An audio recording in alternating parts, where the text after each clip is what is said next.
I think we'll go ahead and get started. My name is Stan Hilke. I'm the Executive Director of the Colorado Department of Public Safety. It's my pleasure to be able to support the Division of Fire Prevention and Control and Director Cook and all of his shop and the Center of Excellence here in Rifle. It's a privilege to be over here again, to see so many faces that I grew up with.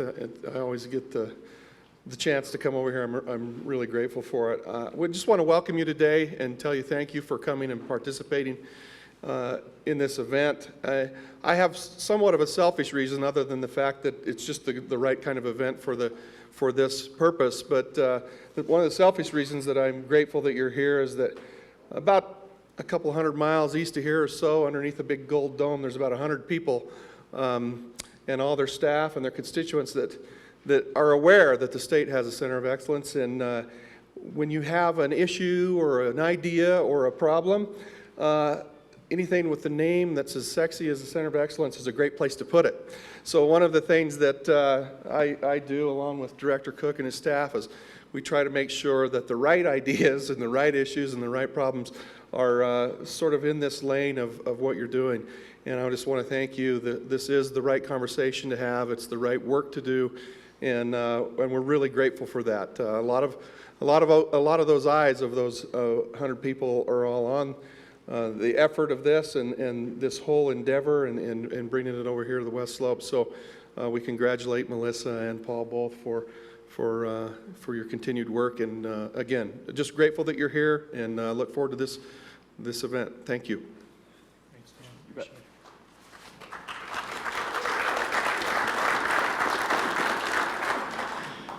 Yeah, and for those that don't know me, I'm Paul Cook. I'm the Director of the Division of Fire Prevention and Control. And I want to, well, first of all, how many of you are from out of state? How many out of, well, welcome to the home of the AFC champion, Denver Broncos. Soon to be Super Bowl champion, Denver Broncos.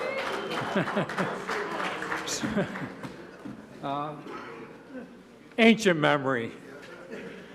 So I just want to add my thanks. Regardless of why you're here, I want to express my appreciation for you all being here. This is an exciting time for us in the division and in the state with our federal and state and local partners and in standing up the Center of Excellence for Advanced Aerial Firefighting. Melissa's proud of me for getting all those words out, I'm sure. We greatly appreciate the support that we've gotten from our governor and the legislature in standing up this center, the support that we've gotten from our federal, state, and local partners and in other states in assisting us in getting this venture off the ground in Colorado. We're excited. We're certain that through the work that the center will do and working with you all, we're going to make wildland firefighting safer and more efficient and more effective. I have absolutely no doubt in my mind about that. And we appreciate you being here to help us focus in on one of those challenges that the legislature gave us, and that's to look at night aerial firefighting. And I'm convinced that there is a way that we can implement night aerial firefighting operations in the state safely, effectively, and make a difference. And we're hoping that we know that there's folks in the audience that are going to help us shape the future of our program here in Colorado. So without further ado, I'd like to introduce you to the Director of the Center of Excellence, Melissa Lineberger. Thank you.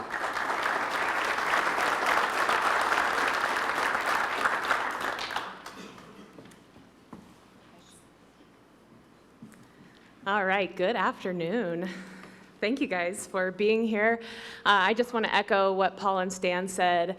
This is a huge opportunity for us as the Center of Excellence in the Division of Fire Prevention and Control, in the Department of Public Safety, in the state of Colorado, to get to make real changes in how we fight fire, not only here in our state, but hopefully influencing our federal partners and our partners in other states. So thank you guys for taking the time to be here. For those of you who are going to present today, we're so grateful that you took time out of your busy schedule to share your knowledge with us. So I am going to go briefly, if anyone here has ever seen me speak, I'm not good at standing still, so I'm going to try not to like scoot over here, but briefly cover some logistics. The bathrooms are right out here to the right if you need to hop up during the event. There's coffee out there. We do have a break scheduled later today that we're going to have some water and snacks out for, so if you get a little antsy and want to go out early, we'll allow that too. If parking was an issue for today, anybody have an issue finding parking? Most of you are staying over the Hampton Inn. Feel free to make a new friend and carpool over tomorrow. We've got our agenda for the day in those handy packets that you have. I'm not going to go through that right now, but you see who the speakers are, and we've got bios for all the speakers included in there, so we're not wasting time hearing me up here tell you about somebody I just met. You can read about them in their own words. So tonight we want to advertise. We've got a free networking event. It's up north of town at Farm Fresh Cafe and Steakhouse. We're actually going to have a shuttle running from the Hampton Inn starting around 6 o'clock. It takes about 30 people, but they're going to run back and forth so folks aren't having to drive. We're going to have fajitas and a salad bar and 2 drink tickets. So all of that has been covered graciously by our sponsors on the back of your agenda. And our vendor sponsors are going to be there too with tables with some products that they think you might be interested in. And the shuttle will bring you back too. We're not going to strand you at Farm Fresh tonight. If you have questions or if you're a vendor and you don't know what's going on, Bob, right here in the front, is handling everything for the night event. So if you have any questions, go find Bob. It's easy to find. So, does anybody have any logistics questions? I guess I should ask that before I move on to the pithy stuff, the good stuff that we're here for. All right. So first of all, I want to say thank you all for coming to our community. A lot of people said, why are you doing this event in Rifle? You're going to make me travel to Rifle, Colorado in January. You know, what the weather's supposed to be, you know, we never know what the weather's going to do. You know, where do you stay in Rifle? Where do you eat in Rifle? People asked all these kinds of questions, and I just want to let you guys know that this is our community. This is where the Center of Excellence is. And when we have a conference where we bring 100 people in, this community feels that. This community, we sold out that Hampton Inn. You know, we had a group of people at the Rib City next door last night for dinner, and they were like, who are you people? What are you doing here? Come back anytime. So we just encourage you, this community supports us. Our office space is free for 3 years because the county paid for our office space to bring us out here. Kimberly Bullen over here with the City of Rifle can answer any Rifle questions you might have. You're welcome. And so this community's been so supportive of us. They're so excited that we're here. And so we just want to provide that support back to them. So we hope you guys love our community and you want to move out here because we got a lot of stuff good. Yeah, I see a head nodding. We got a lot of good stuff going on. And I tell you what, if you are from the metro area, your commute to work in Rifle is a lot more pleasant. So just a show of hands, how many of you have heard of the Center of Excellence before we reached out to you for this event? Hey, that is so encouraging. That means I'm doing my job, you guys. So here's where the Center of Excellence came from. I just want to give you just a brief overview of why we exist. And there was some legislation a couple of years ago that authorized the division to purchase some aviation assets and set up the Colorado Firefighting Air Corps. But the legislature, in a moment of clarity, said, we're not going to tell you what to buy. We're going to have you put together a report on what you think that the state needs. And we ended up, if any of you were at our static display this morning, buying 2 Pilatus PC-12 multi-mission aircrafts to do early detection on fire, to provide better information to our fire managers on the ground. How many of you have had a chance to see what our multi-mission aircraft can do? Awesome. So at the same time, they said, if we're going to give you this kind of money, we also want you to set up an independent mechanism to determine the efficiency, effectiveness, and sustainability of aerial firefighting. And you have our brochure in here. You can read our mission statement, our vision statement. But we get a really cool job in state government that there's not a lot of parallels in other agencies where we get to go out and actually say, is this program working? And if it's not, how do we fix it? And what are the metrics we're going to use to say, yes, this program is successful? it's a pretty cool opportunity for us. So we get to, fly on airplanes and test new technologies, and then go to our firefighters on the ground and say, what do you need, and get feedback from them. One of the visions for the Center of Excellence is that, and I'm going to call out Chief Morgan over here, who's the fire chief here in town, is we want to be the Quantico of the fire service. So everybody knows Quantico, everybody knows what it does. We want people to be coming to Rifle because they want to learn about the latest and greatest technologies. So that's just sort of, you see, we've got big picture things in mind. We're really excited for where we're going. We have a really unique staffing list, and I'm going to have my staff just stand up briefly. Bob here is my deputy director. He's a PhD in electrical engineering and was a volunteer fire chief for almost 30 years. And so just a great skill set to help us manage a lot of the projects that we're working on.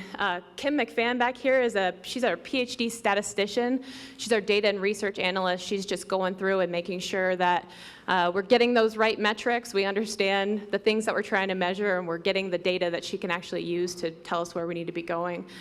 Brad Schmidt over here is our wildland fire technology specialist.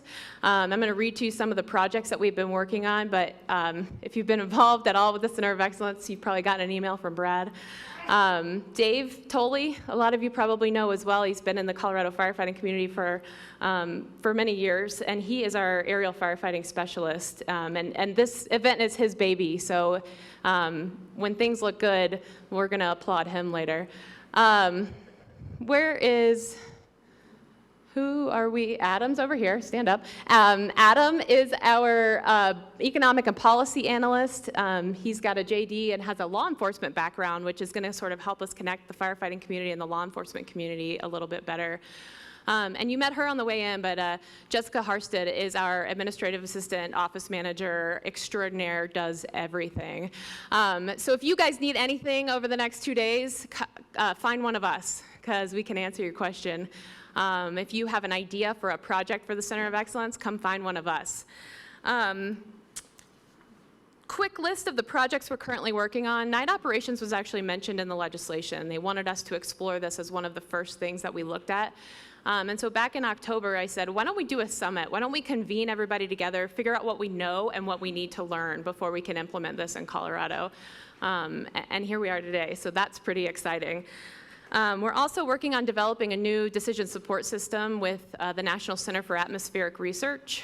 We had a meeting on that yesterday. If you're interested in getting involved in that, that's Brad's baby, and we'd love to talk to you more about that maybe tonight at the networking event or on one of the breaks. We're looking at using unmanned aerial systems in wildland fire. You're going to see some presentations from some folks who are interested in that. How do we implement those in night operations? Firefighter tracking devices, we're testing out some satellite messengers to send out with our wildland fire team so that we have better communication if you don't have cell phone service. Again, that's Brad's if you want more info. And we are also working with the National Guard to do some coordination exercises, so when those resources get called out, the communication is there, we understand, we're all speaking the same language. We're working on some Avenza map development. I don't know if you guys are familiar with Avenza. Again, Brad's the guy to talk to. And finally, all of this is on top of us trying to provide metrics for our own aviation program here in Colorado to ensure that it is as efficient, effective, and sustainable as possible. So as you see, we've got a lot going on, but we want to know more from you, what you think is interesting, what you think we should be researching. So hopefully those conversations will happen in the next couple days. So that's us, and that's why we're here today. Now we want to know sort of who you are, and how many of you are fire decision makers here in Colorado? All right, hands down. Are you from a local fire department here in Colorado? State?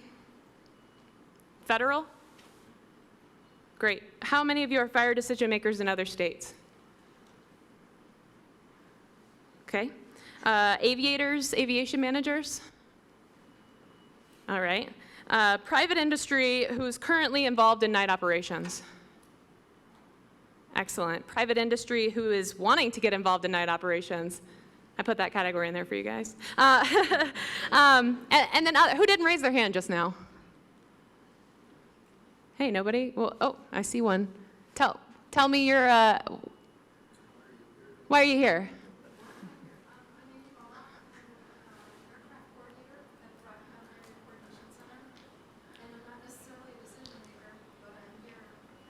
Yeah, absolutely. And Amy's going to give us a presentation later from a dispatcher perspective, which we want to sort of cover all of these angles. Did I miss anybody else?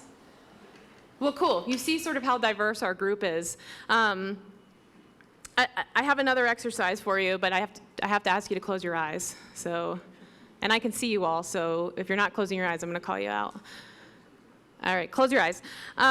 Without worrying about what your neighbor's about to do, raise your hand if you think Colorado should be fighting fire from the air at night, right now, before we are here.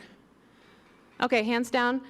Opposite end, hands up if you think Colorado absolutely should not be involved in night operations.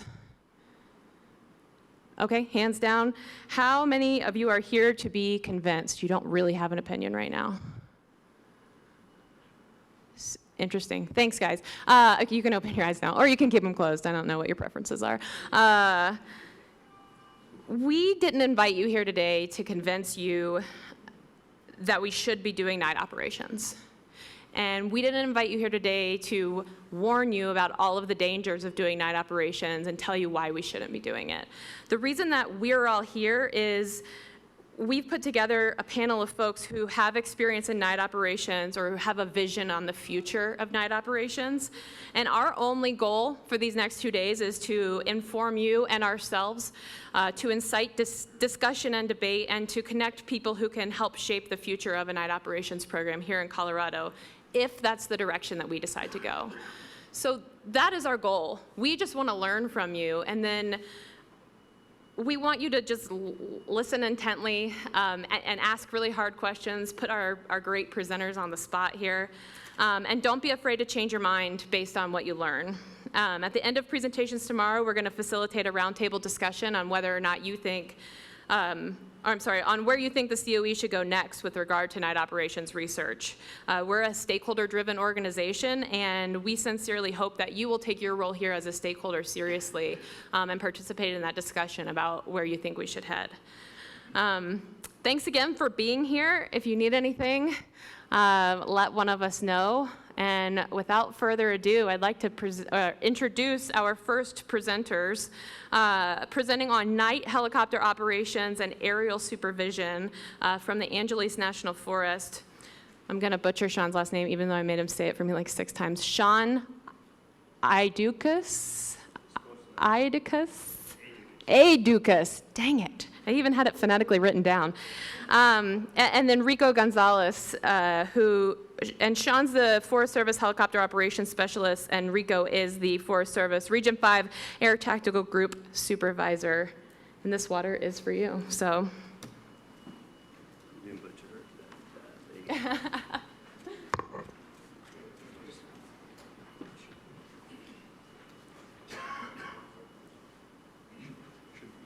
Okay. Well, good afternoon. My name is, like Melissa said, my name is Sean Aidukas. I'm one of the helicopter operations specialists for United States Forest Service in California, what we call the Pacific Southwest region. I oversee, or help oversee, our 32 helicopters that we have under exclusive use. And of course, in the summertime, that surges up to over 100 helicopters. So that's what I do. And I was also involved in the startup program of our night air operations. We're going on our 4th year, and I'll be covering the helicopter portion, and Chief Gonzalez will be doing the fixed wing. I want to start off saying thank you for having the center putting this summit on.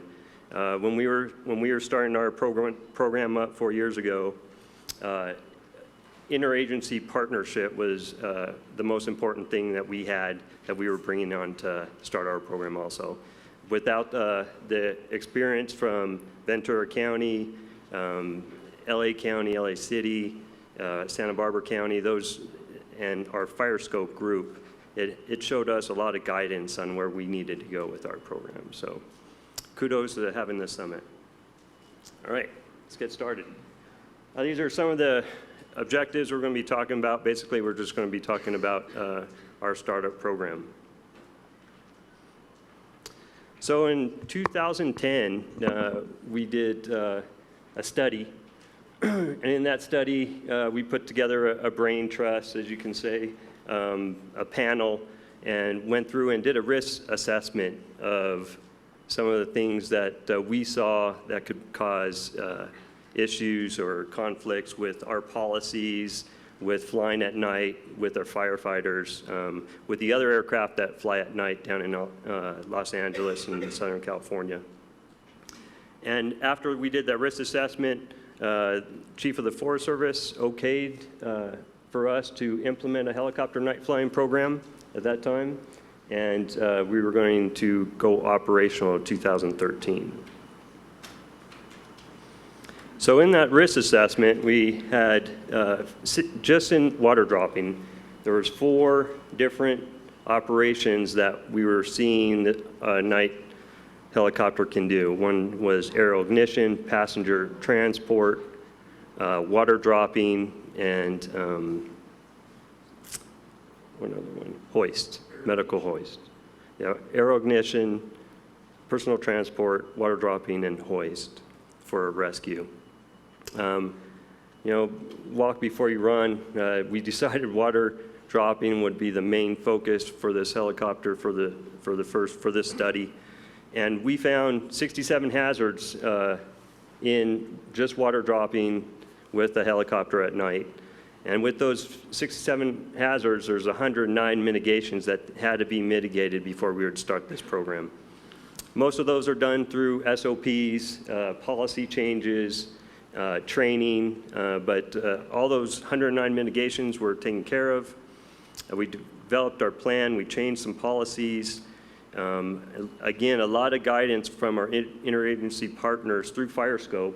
If you don't know what FireScope is, it's a Southern California interagency group that gets together quarterly, and our aviation task force gets together quarterly and discuss not just night flying, but hoist and really how everyone's going to play together in the sandbox. LA County has a different mission than the Forest Service. Ventura County has a different mission than the Forest Service, basically. But when we get together in these groups like this and discuss the common goals, we come up with the rules that we're going to play with when we're fighting fires together, which we always end up doing. So that's what FireScope is, and that's how we use it to get some of our policies in place that are in line with other agencies' policies. And then we do, since this is our 4th year with night air ops, we do 2 QAs, 2 quality assurance checks from the Washington office, the region, and the forest. And then we have an after-action review at the end of the season. And this is an evolving program. Each year we're rewriting. Hopefully we won't have to rewrite the whole plan this year, but each year we're changing something about how we're fighting fires at night. We're learning every year, and I think that's important too, not just sit down a plan and let it go. It's evolving, reassess, and see what other hazards are out there that we didn't think of. And we've been fighting fires at night with night vision goggles before. LA County, California Department of Forestry, and the U.S. Forest Service with kind of a brain trust, San Dimas Technology Center with the Forest Service, way in the early 70s started developing how we're going to fight fires with helicopters with night vision goggles. And there was a lot of different types of goggles back then. By 1976, we finally got the program together and started up with 1 helicopter. 1977, Forest Service contracted 2 helicopters. One was at Rose Valley out of Ojai, and one was in Tanbark off the Angeles National Forest. Unfortunately, that year, we did have a mid-air with one of the LA County night flying helicopters. They were going both in final for the helibase and had a mid-air right at the helibase. It was fatality for a LA County pilot and destroyed 2 aircraft. At that time, LA County discontinued night flying, and Forest Service continued to fly till 1984 when it's really budget-driven and lack of flying at night, it was just the reason to put it to bed. And I'm not going to steal any of Mike's, LA County's program. You could go over when you guys restarted, but they restarted their program a long time before we restarted in 2013. But there's our timeline.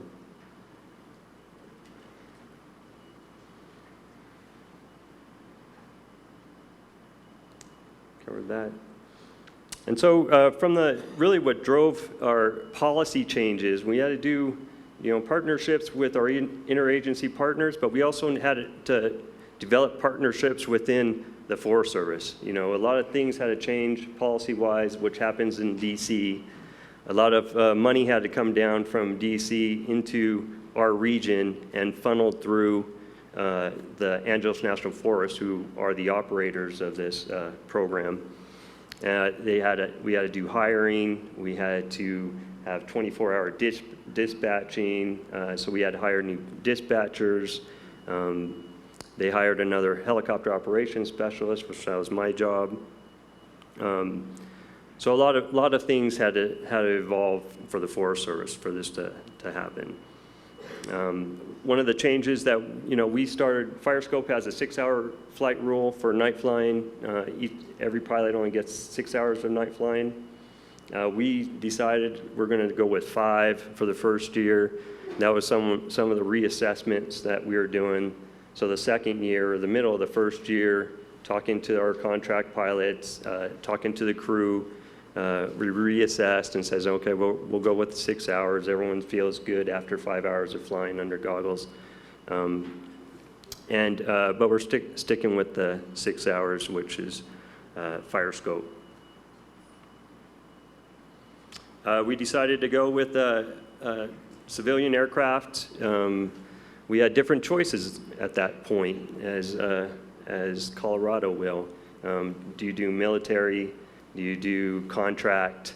Do you contract the whole thing? Just contract the crew and the copter, or do you contract a county that's sitting there with a night flying helicopter already? Like LA County, that was one of our options. We decided to contract our own exclusive use helicopter. We had one on the Angeles. We made it into a 24-hour helicopter.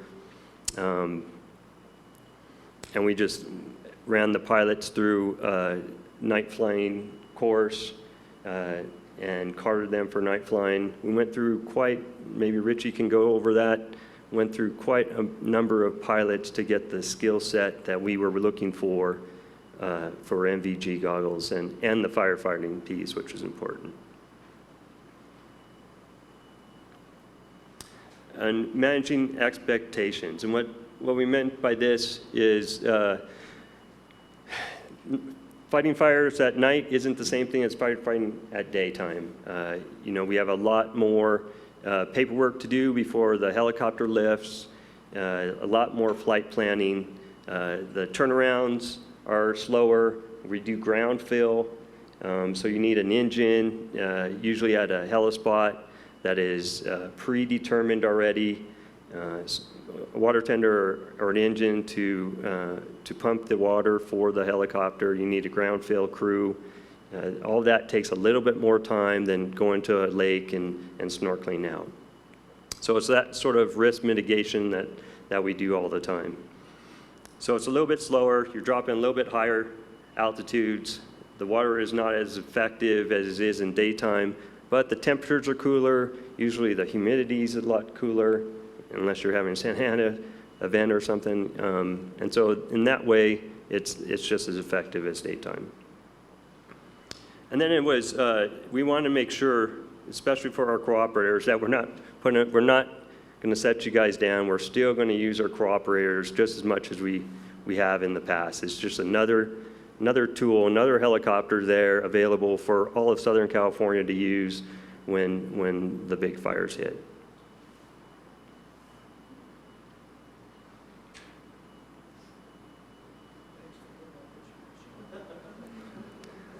Yeah, that's one of LA County's 412. It doesn't look like it's at night though, it's at daytime. So So here's our helicopter. It's a 24-hour helicopter module, which Richie will probably go into some of the challenges of maintaining a 24-hour helicopter. You still have to do the maintenance. You still have to do all the things that you have to do to keep a helicopter tip-top shape in Lancaster, California, which is a very dusty, dry. It's not conducive to any sort of mechanics. It is on an exclusive use contract. Helicopter Express was our contractor. For their contract, they decided we decided we want 2 pilots at night, but 2 pilots, 1 day, 2 fuel truck drivers, 2 mechanics on 12-hour shifts. Everyone's on 12-hour shifts. And their mandatory availability period is 180 days. So it's a 6-month contract. The pilot in the daytimes regulated by policy to 8 hours, and the nighttime pilots are 6 hours total. And our crew. So usually our crews are, for a medium helicopter, are 15 persons. So we had to have a robust 21-person module. They work 12-hour shifts in 4 different squads. This is an old slide. The 5 seasonal slots. Our seasonals only work 6 months. So if the helicopter is on for 6 months, doesn't have a big time period to get them trained up. So they come on a few weeks earlier than our helicopter does, and then they're leaving right before the helicopter leaves, about 3 weeks, which is the high season there in Southern California. So trying to get them all permanent.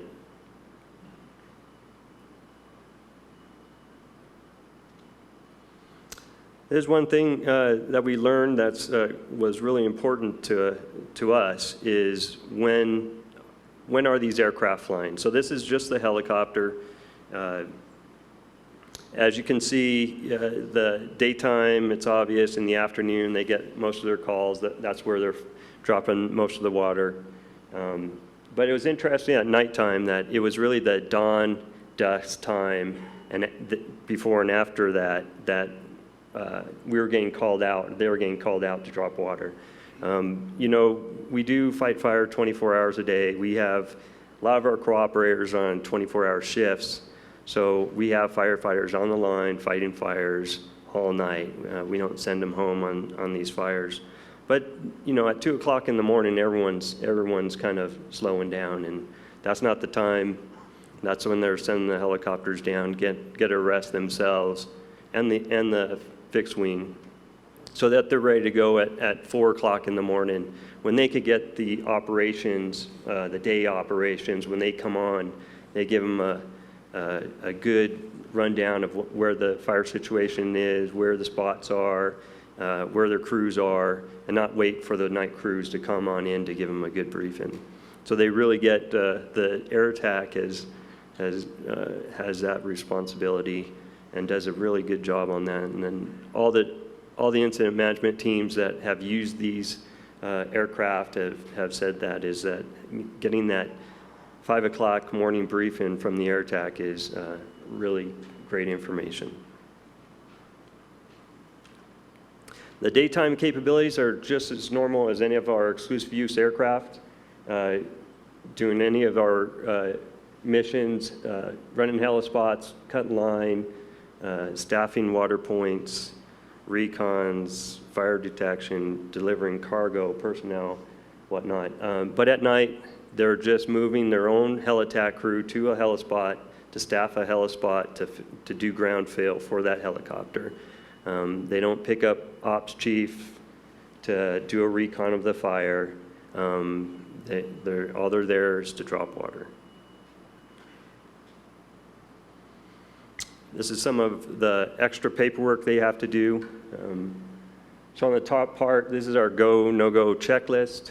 On the top part is what they do, kind of their pre-check, just to make sure everything's done before they fly. There's this part, this half. And the pilot manager signs this off. And then when they do get a mission, they go through and complete this checklist and sign all this up before they lift for their fire.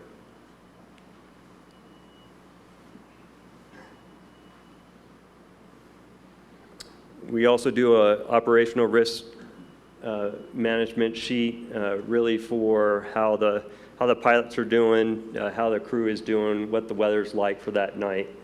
And so this is really when their last currency was, it's really how they're feeling. This helicopter is not just for the Angeles National Forest in LA County. It is for all the way down from the border of Mexico on the Cleveland National Forest, all the way up to San Luis Obispo, north of Santa Barbara, south of Monterey. So it's a couple fuel cycles if you're down in Cleveland for a helicopter and you have a fire in San Luis Obispo. So.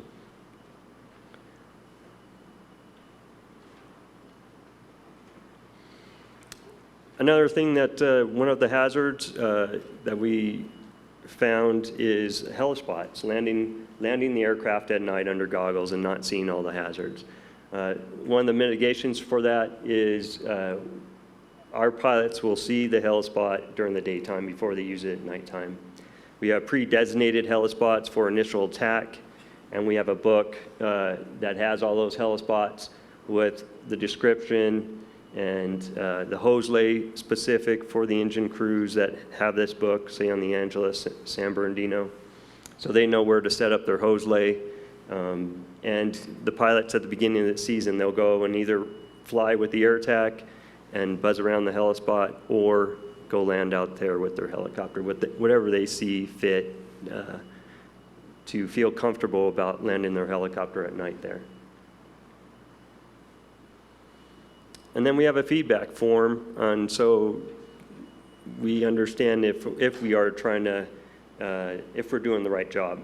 Like the Center of Excellence, we're trying to develop metrics and what is effective. Is this program being effective? And one of the biggest ones are, we're there to support the ground folks, and we need their feedback. So we talk to the hotshot crews, we talk to the operations, air operations on teams, and get their feedback after they use it. We feel we're not getting a lot of this back from us. We're not getting a lot of paperwork back.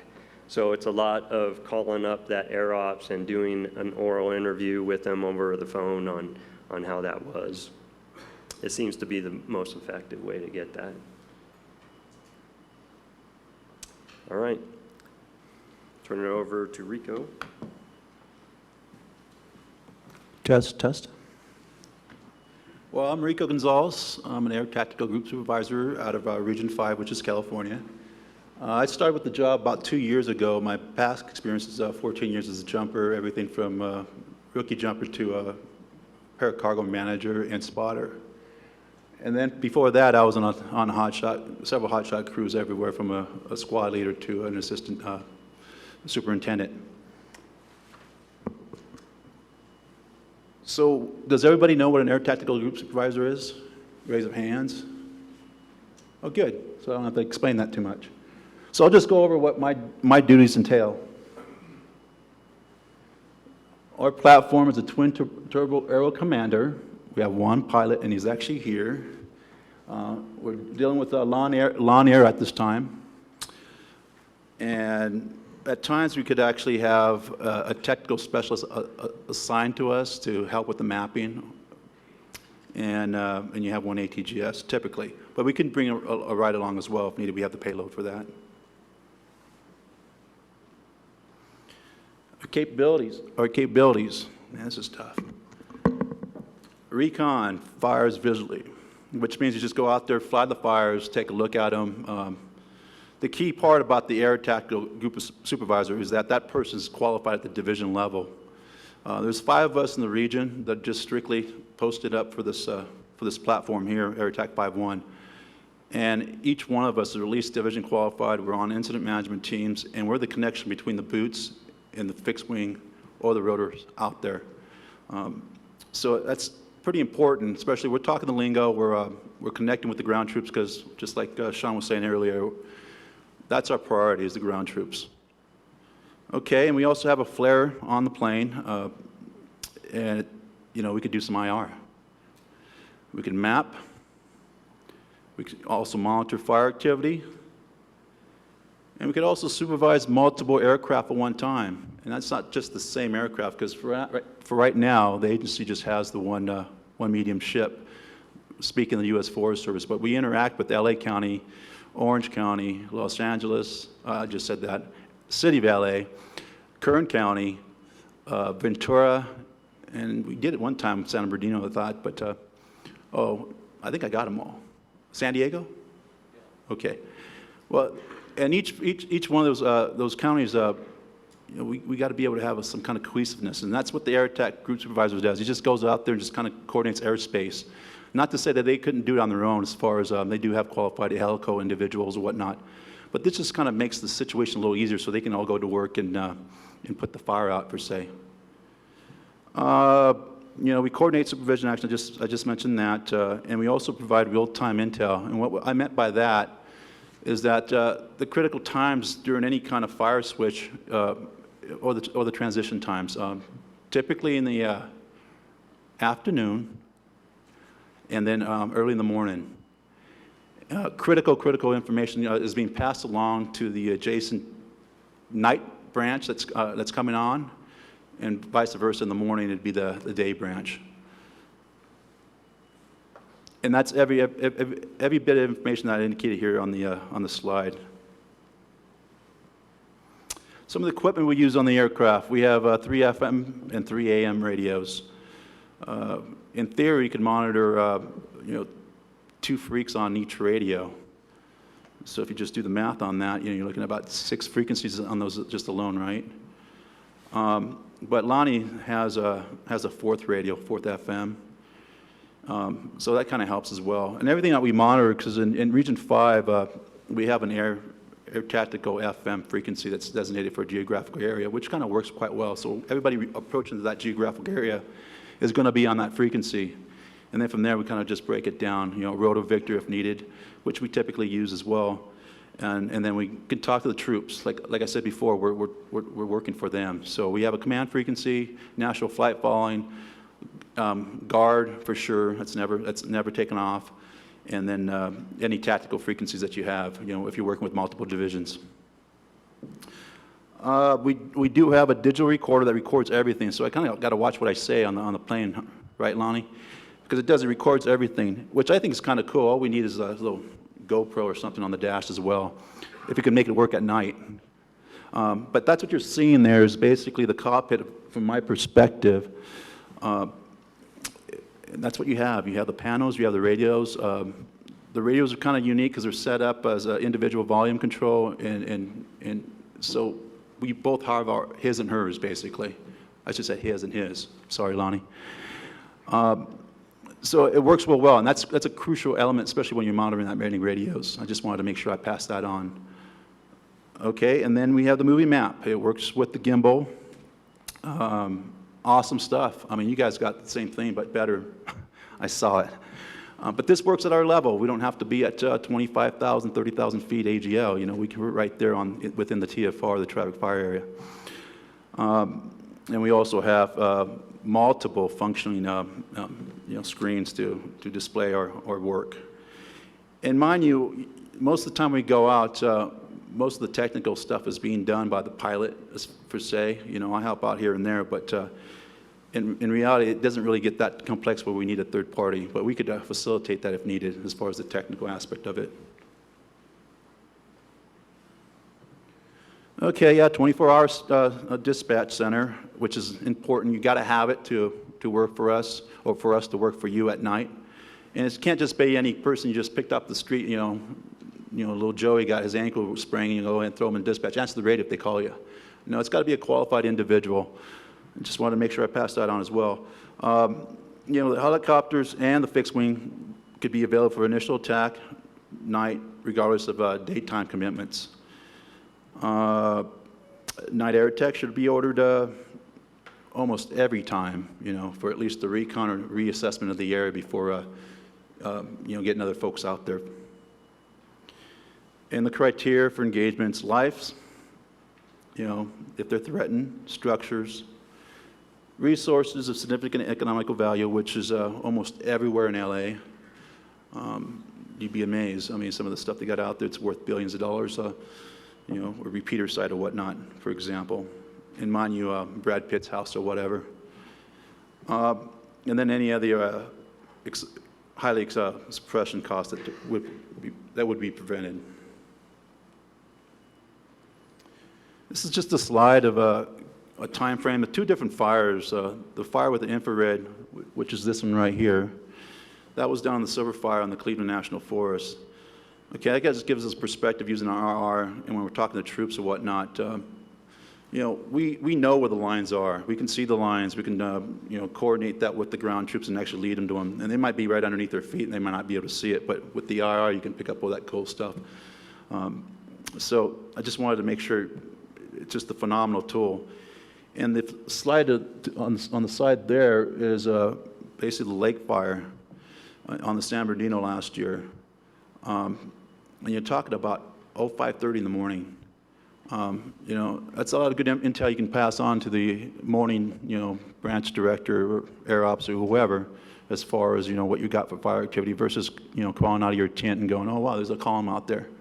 Okay, in reality, we got a lot of information there. Yeah, the fire was burning and whatnot, but if you look off to where it's not burning, it's burning into an old burn scar.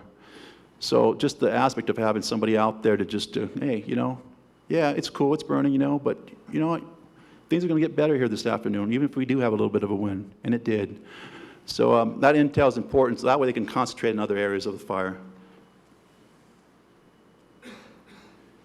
And that's pretty much it. I had the easy part. You could probably get a copy of this from Elizabeth probably later on if you needed to. But our numbers are there, and that's pretty much all I got. Any questions for Sean and I? You want to come up here now? Sure, I've got a couple. Do we need a mic or? I'm up here close. I could hear you guys. It's right Hey, I got a couple of questions for you guys, Sean. I'm just sitting here kind of looking at some of the parallels with daytime versus nighttime operations. And, hey, can you guys hear me? No, yes.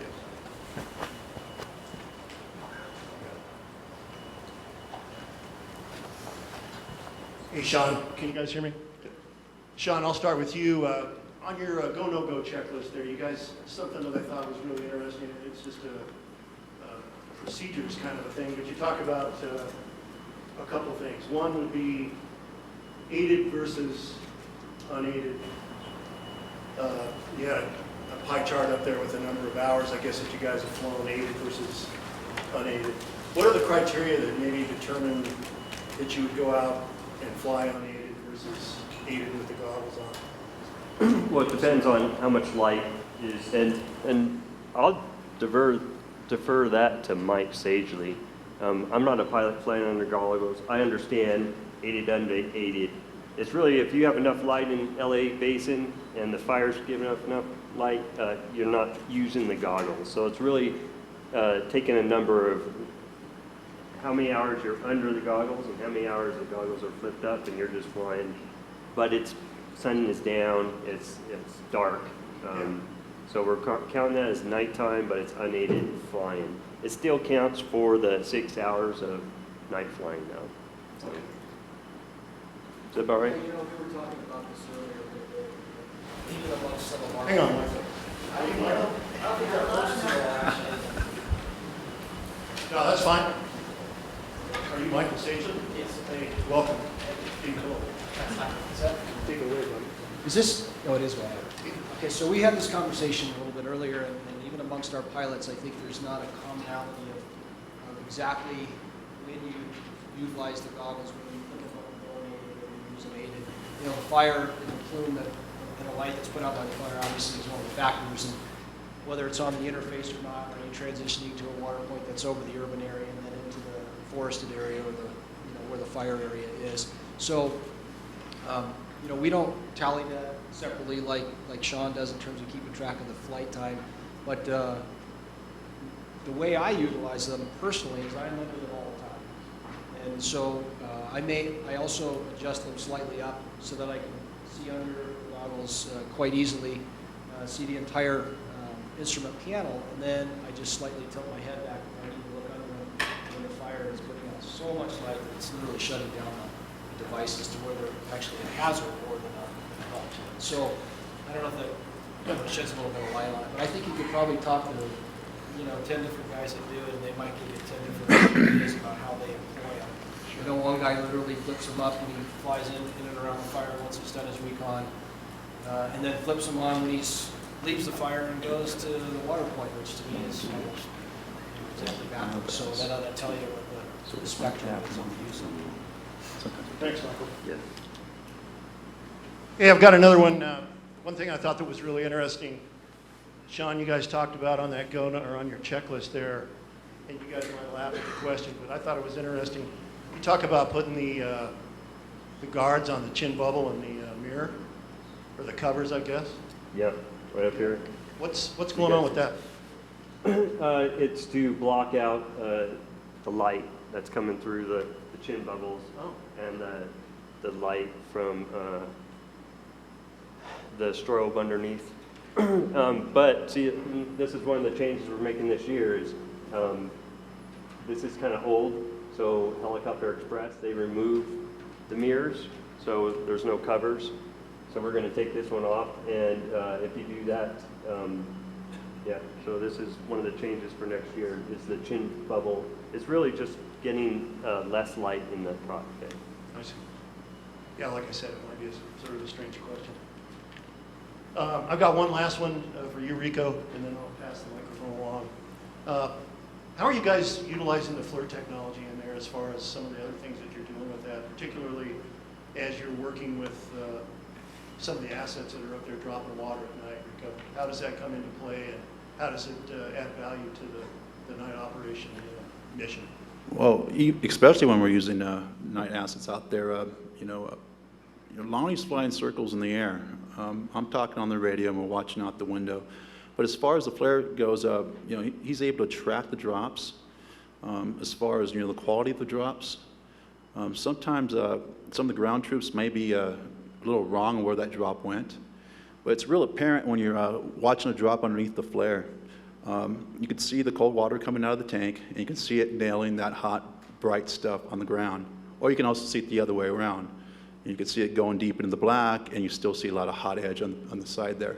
So as far as that goes, it's a key component, and we are using it for mapping, checking elevation for certain things, topo as well, which is really important when we have an IA with lightning and whatnot. We have troops coming in from 2 or 3 o'clock in the morning, hiking 3-4 miles in on the Angeles.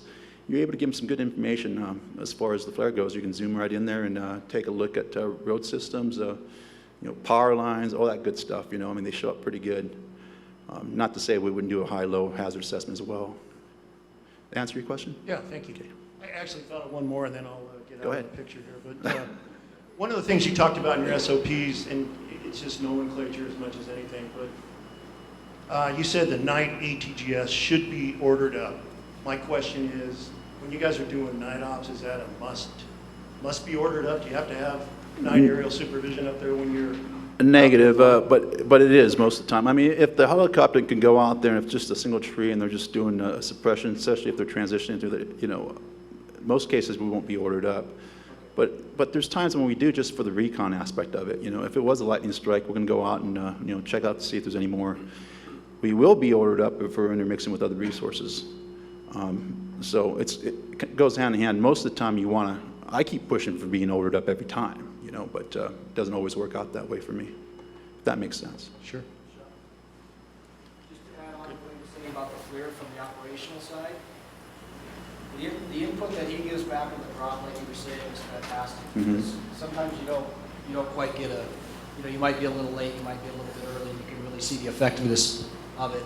The other one was in one particular instance, it might even have been you, pointed out guys on the ground, and as you're doing your recon, trying to see exactly where the individuals are on the ground is sometimes pretty tough. They don't all have lights on, which I've always advocated getting them some type of strobe on each individual so you can see where they are at night. Because we're dropping 700 gallons of water to hurt somebody.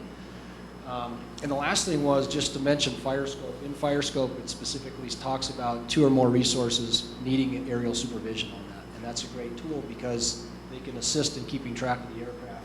If you have 3 or 4 and you're moving in and out of the water point, you can actually talk to them and ask them, and they can track aircraft for you so that you know where they are. And I'll talk a little bit about that. But to me, that's one of the biggest components to safety here is every pilot has to know exactly where each aircraft is all the time. Not part of the time, not some of the time, but all the time. And when that breaks down, then that's the end of the operation. Yeah, and that was the point with cohesiveness as far as hiring the 5 ATGSs here. I mean, we can fly a fire and actually understand or recognize voices. You know, you're flying at night out there, and you're not seeing numbers, you're not seeing colors. You're just seeing a fuselage out there flying with some heat signature, you know, maybe, you know, some scrubs here and there. But the key component is to maybe, you know, you just follow up on stuff like that. You're calling your drops, you know, and you're calling your dips, and you know where everybody is. It's crucial. Go ahead. Aaron Doyle, City of Boulder Wildland Division. I'm a fire operations specialist there. You mentioned with more than one aircraft, the air attack will automatically launch. Did you guys make a change, policy change, for day-night operations there as opposed to the 3 in the air at one time during the day?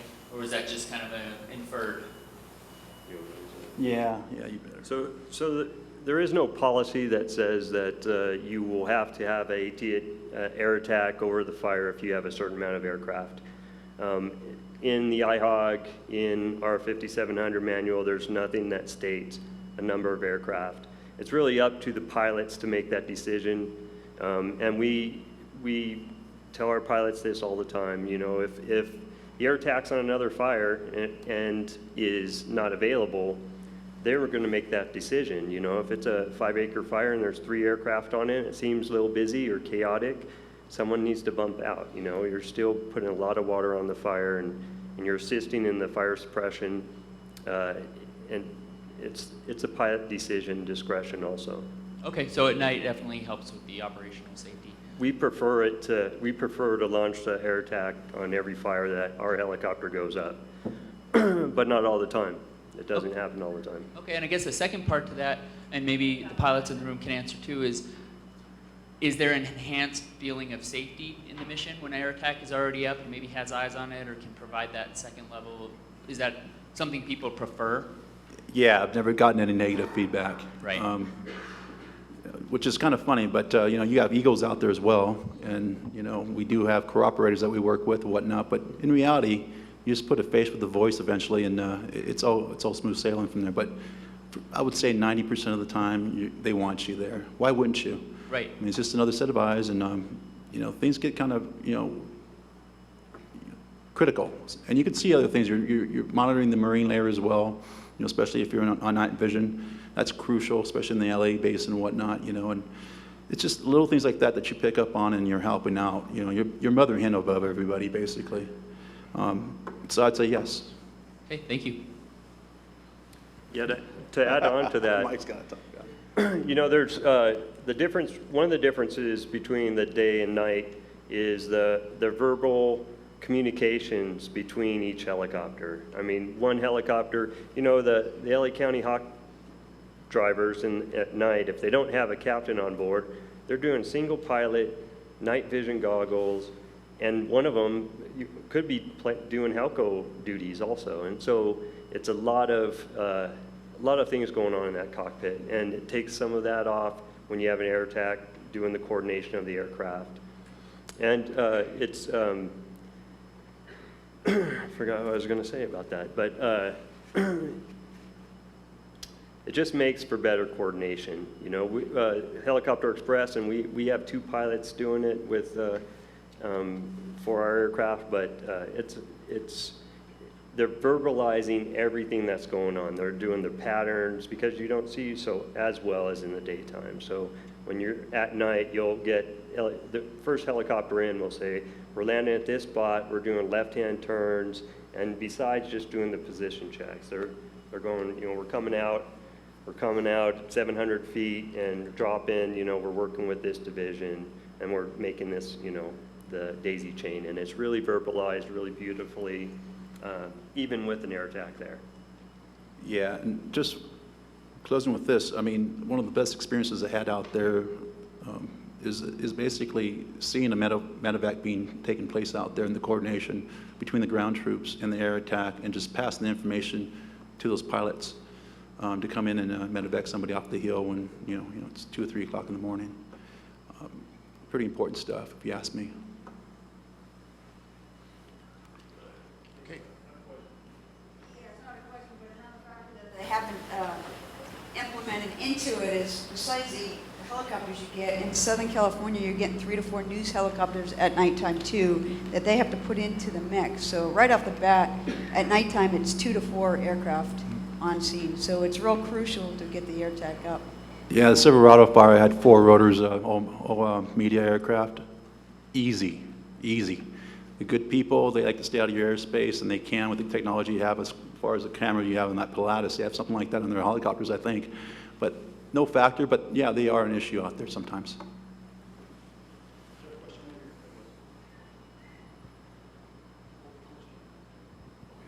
Hi, Major Troy Brown from the Colorado Guard, up from Denver. So one of the questions I have as we're doing all this is, when you guys are out there and you were talking about rescues just now off the hill, do you guys have as and I hate to say the word requirement because I know what that equals, but do you guys generally have a practice in place where you have a rescue helicopter available for hoist when you're doing stuff at night? Yes. Typically, if there's a lot of troops out there working, it's most likely an incident management team on that incident. And for instance, the Lake Fire, they had ORCAL, which is an Orange County night flying helicopter strictly designated for medevacs. They'll be at the helibase there, and they know the criteria, how to go out there. They'll do training missions as well when there's nothing going on. So yeah, SA's definitely there, and yes, we try to do that. It's not always the case, because it's kind of hard sometimes getting a resource like that when you have the whole state going on fire. Right. Just to follow up, when I say a rescue bird, is the capability specified to be a hoist, night vision goggle type crew? No, we'll take whatever we can for the most part.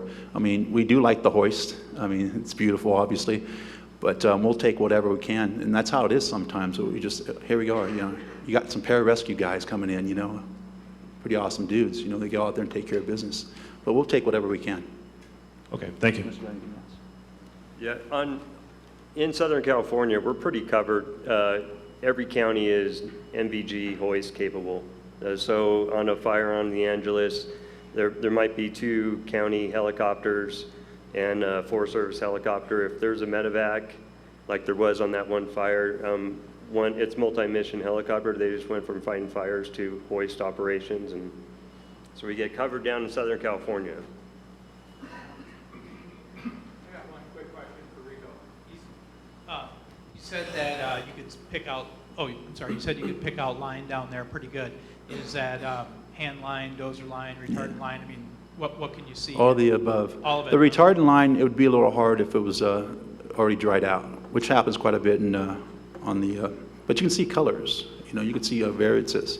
And experience also tells you what it should be. And then there's another one, that cold spot out there where they just dug up a little bit of dirt and it shows up a little darker. So yeah, I mean, yeah, you can see it all pretty much. So I've got I could probably ask a dozen questions, but I'll keep it down to 1 or 2. One is very simple. In your guidelines, you talked about 2 night pilots. Wasn't clear to me whether you mean 2 pilots on board the ship during flight. Okay, so you're flying with 2 pilots on board at night, extra set of eyes and things like that. The next question is, have you done any kind of really analytical or scientific analysis of the effectiveness at night versus day? And is there a difference in the kind of mission you use the ship on at night versus maybe during the day you'll work a fire line, during the night you'll work just critical structures? Maybe you can address those. Yeah, that's up to the incident commander on where they want to work the aircraft, but there's those 4 criteria that Rico went over. One of those 4 criteria, it's lives, structures, infrastructure, or costs savings of the overall fire cost would be saved. If one of those, and it's constantly reassessed. So if fire burns up to these houses and we're protecting these houses with the aircraft, the houses are protected, the fire moves on, those aircraft go back and sit. So they're only used under those circumstances to engage the fire. And what about the study of effectiveness, day versus night? We're still working on that. So with pictures we're getting from Lonnie and the air TAC, with the ground troops, the feedback from that, that's what we're trying to assess. I know the DC folks want numbers. They want to see flame height before the drop and flame height after the drop, and we're not there on how we're going to capture that. You know, maybe we're going to ask you guys to come and fly our fire where we're suppressing it. You guys could give us those numbers, but that's what basically some of our metrics are going to be.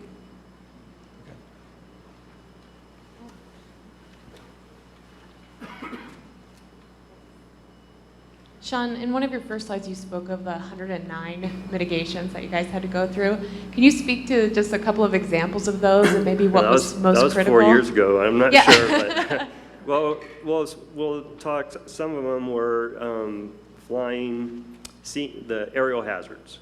So how are we going to mitigate not seeing a wire or a snag through the night vision goggles? And to mitigate that, it would be flying a helipad during the day.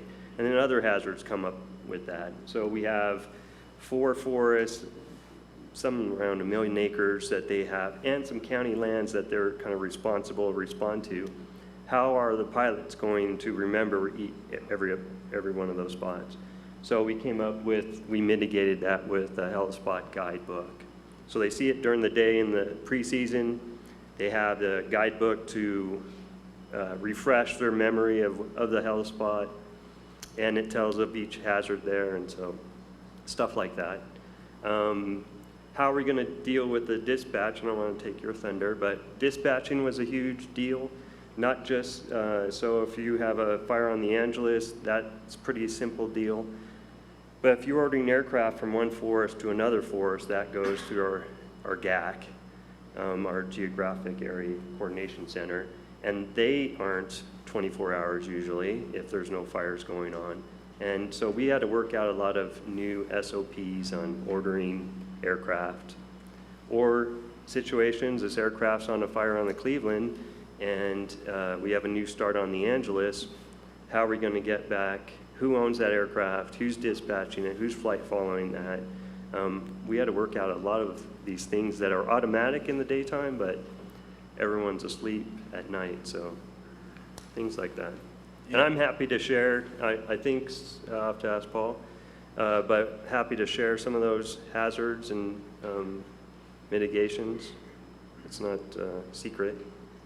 It's also a logistical nightmare at times, just getting the flight crew to the helicopter during the transition.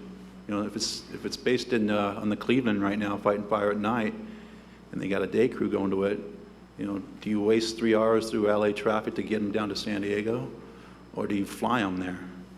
You know, I think you guys flew a group of pilots last year, which is pretty dandy. You know, get them out there, and, you know, next to their aircraft within 30 minutes versus wasting that time on, you know, because you're limited to a 14-hour work day. And there you go. We have time for a couple more questions if anybody else. I got one. Okay. How do your ground crews mark your water drops for you? Did everybody hear that? That's a good one. It's really good at times, and they use lights that don't really work too good with the night vision goggles. You know, they think they can just poke it right at them and makes it all good, you know. And I don't fly with night vision goggles, so I don't know the effects, but I've heard it's not nice.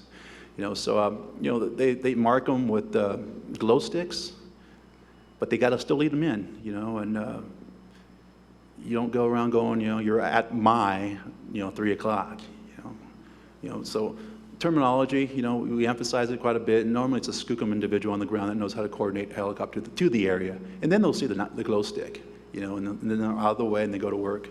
No better feeling as well seeing helicopters migrate to the firefighter's edge there and just cooling it off as they go, you know, and then just normally just tag and extend from there, and we start wrapping it up. Did that answer your question? Yeah. Okay. Yeah, there's lots of good tips, and in our firefighter refresher, our T-130. We put that in on how to signal night aircraft. Besides nightsticks, it's patterns with the nightstick. So glow stick with the string, swing it around, because everyone has a headlamp, everyone has a strobe. So those kind of helps. Some sort of pattern that looks different than a headlamp going through the brush is really helpful.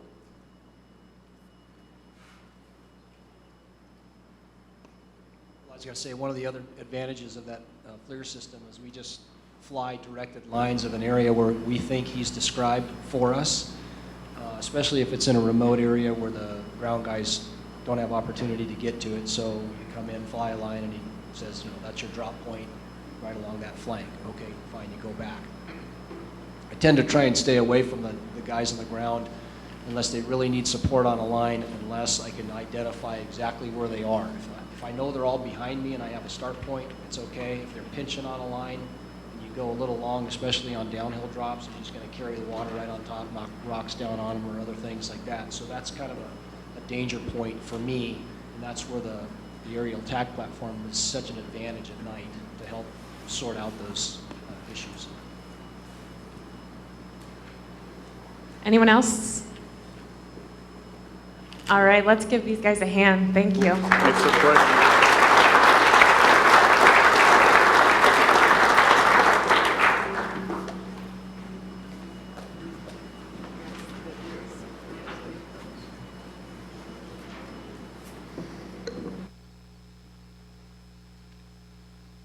All right. So just logistically, when you're using this microphone, you have to speak Yeah, put it up close to the really mouth. into it, so turn it off. All right, ahead of schedule. Next up, we have Amy Baldoff. Is that correct? All right, I got one right. Amy is from the Rocky Mountain Area Coordination Center. She's a logistics coordinator, and she's going to be talking to us about dispatch considerations for night operations. So, Amy, come on up.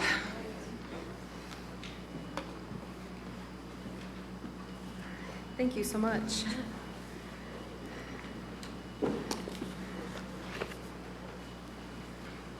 Hello, good afternoon.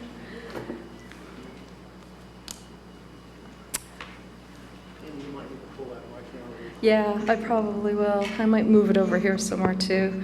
Can you hear me okay? I can always use my dispatch voice. And that can bellow across the entire room. Again, yes, I am a logistics coordinator, but I'm also the aircraft coordinator at the Rocky Mountain Area Coordination Center here in Lakewood, Colorado. And I just want to clarify, I'm a decision maker, just that my decisions don't necessarily affect the wildland firefighting operations. Excuse me. And my decisions can be overridden. I came to Colorado, Rocky Mountain Coordination Center, about 2.5 years ago. And prior to that, I worked at North Ops. As was described, California is divided between North Ops and South Ops, and it's all in one region, Region 5. And working at North Ops in Redding, California, I also worked on aircraft, both initial attack and extended attack. And during those times, we worked with all, federal and CAL FIRE interagency resources.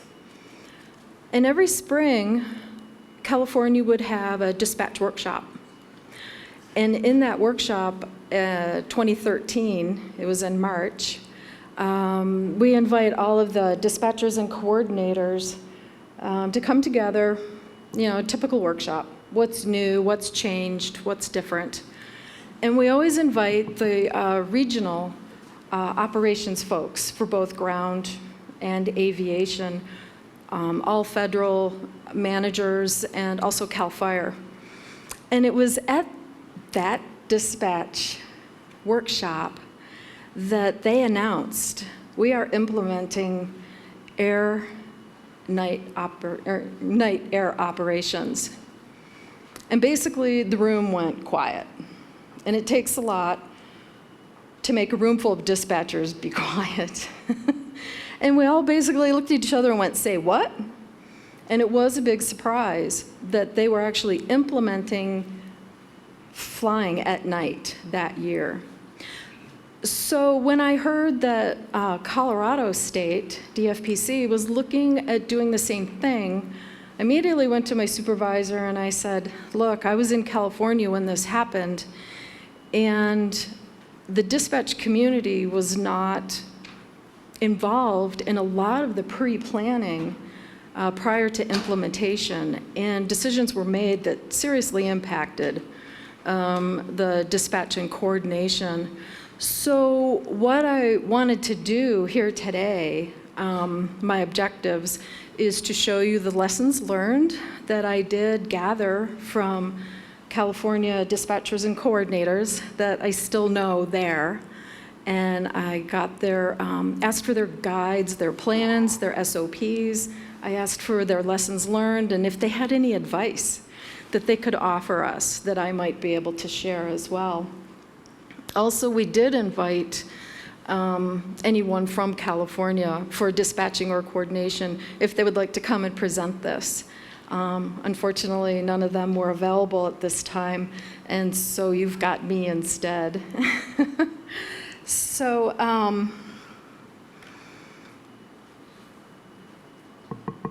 as I said, a lot of decisions were made that did impact, and there are those lessons learned. And so this is everything that I gathered. And this is a photo that I got. It is LA County Fire helicopter. This is from the siege of 2008. So I did gather the lessons learned from South Ops, as I said. And also, as I mentioned, initially, center managers were not involved in any of the pre-planning prior to the implementation. And like I said, it was a surprise. So there was a lot of backtracking or trying to figure out how are we going to do this in regards to staffing. And it did affect 4 centers, as Sean and Enrico mentioned, the Los Padres, the Angeles, San Bernardino, and Cleveland National Forest, which does impact 4 major metropolitan areas. At that time, only 3 of those centers operate 24/7. And even though they do operate 24/7, they did not have the capability to operate or work with air operations in the evening. They didn't have the staff. And that staff that they do have in the evening, I think a lot of them are more of law enforcement. And certainly they can do firefighting, but it's usually the ground. They didn't have qualified aircrafters on at night because they did their 12 to 16-hour shift during the day. And so they didn't have folks to be able to bring in at night. Also, the centers, they say they're interagency with federal and CAL FIRE. However, they're not necessarily dispatching each other's resources. Feds dispatch the feds, state dispatches the state. But it depends on the center. Sometimes they will allow them to dispatch each other's stuff. But most of the centers are co-located. And they will coordinate together when they need to. But so there was definitely these issues. They could not support these operations at night. So what the dispatchers did, fire hire had already happened. They'd already gotten everybody. So they had to figure out, well, how are we going to bring some extra people on? And if we are going to bring extra people on, how are we going to do that staffing? We need money. What are we going to do for the budget? So the center managers did go to the region and they asked, can we have some more money? Because we need to hire some more people. And only one of the centers, the Angelus, was allowed, that first season, 2013, they were able to hire 3 permanent full-time dispatchers. However, at the time, none of them were aircraft dispatch qualified. I'm sure they became trainees very, very quick. But the rest of the centers didn't get anything. They didn't get any extra money at that time. And please know, I'm not throwing these guys under the bus. I'm just saying that there wasn't that foresight or that understanding that dispatch is a very integral part of operations. And it was just a surprise, and they had to figure out how to deal with it. So yeah, that first year, there was no other funding allocated, and I'm not sure how that is currently. I didn't get that information. So the other questions that center managers had, well, if we're going to have somebody on at night for the air operations, what are the qualifications? Do we have to have a qualified aircraft dispatcher? You know, those questions were asked. Is initial attack dispatcher okay? So they had to figure that out. And they did, again, ask Region for some guidance. And there was a lack of response. They just didn't really give them much guidance in regards to that. So it pretty much left the local centers and the fire management officers to figure out, well, what are we going to do? So one of the centers that I know for sure, they did require that they had to have a qualified aircraft dispatcher on duty, and that they did. It was the LP, Los Padres. They actually added that onto the go, no-go list that Sean went over earlier. And my guess at that time, if there was not a qualified aircraft dispatcher on duty, it was a no-go. So that affects a lot of operations right there. And then they also asked what kind of supervision would be required at the center. And I believe that ended up just being a local decision as well as to, are they going to have an evening center manager, assistant center manager, however that works. Obviously, this brought up scheduling challenges, especially for the center manager, because you're probably going to have at least 2 dispatchers on at night. You're going to have extra people. If they've worked all day shift and all of a sudden you decide to go into night, who are you going to call? Who's going to come in? Do you have, militia that you can call on and actually bring in? So it brought up that whole major topic as well in regards to, and not busting, work rest, that type of thing. And then there was an impact to the coordination center as well. As mentioned, coordination centers aren't necessarily 24/7 either. It depends on fire activity and what's going on and who's needed at the coordination center.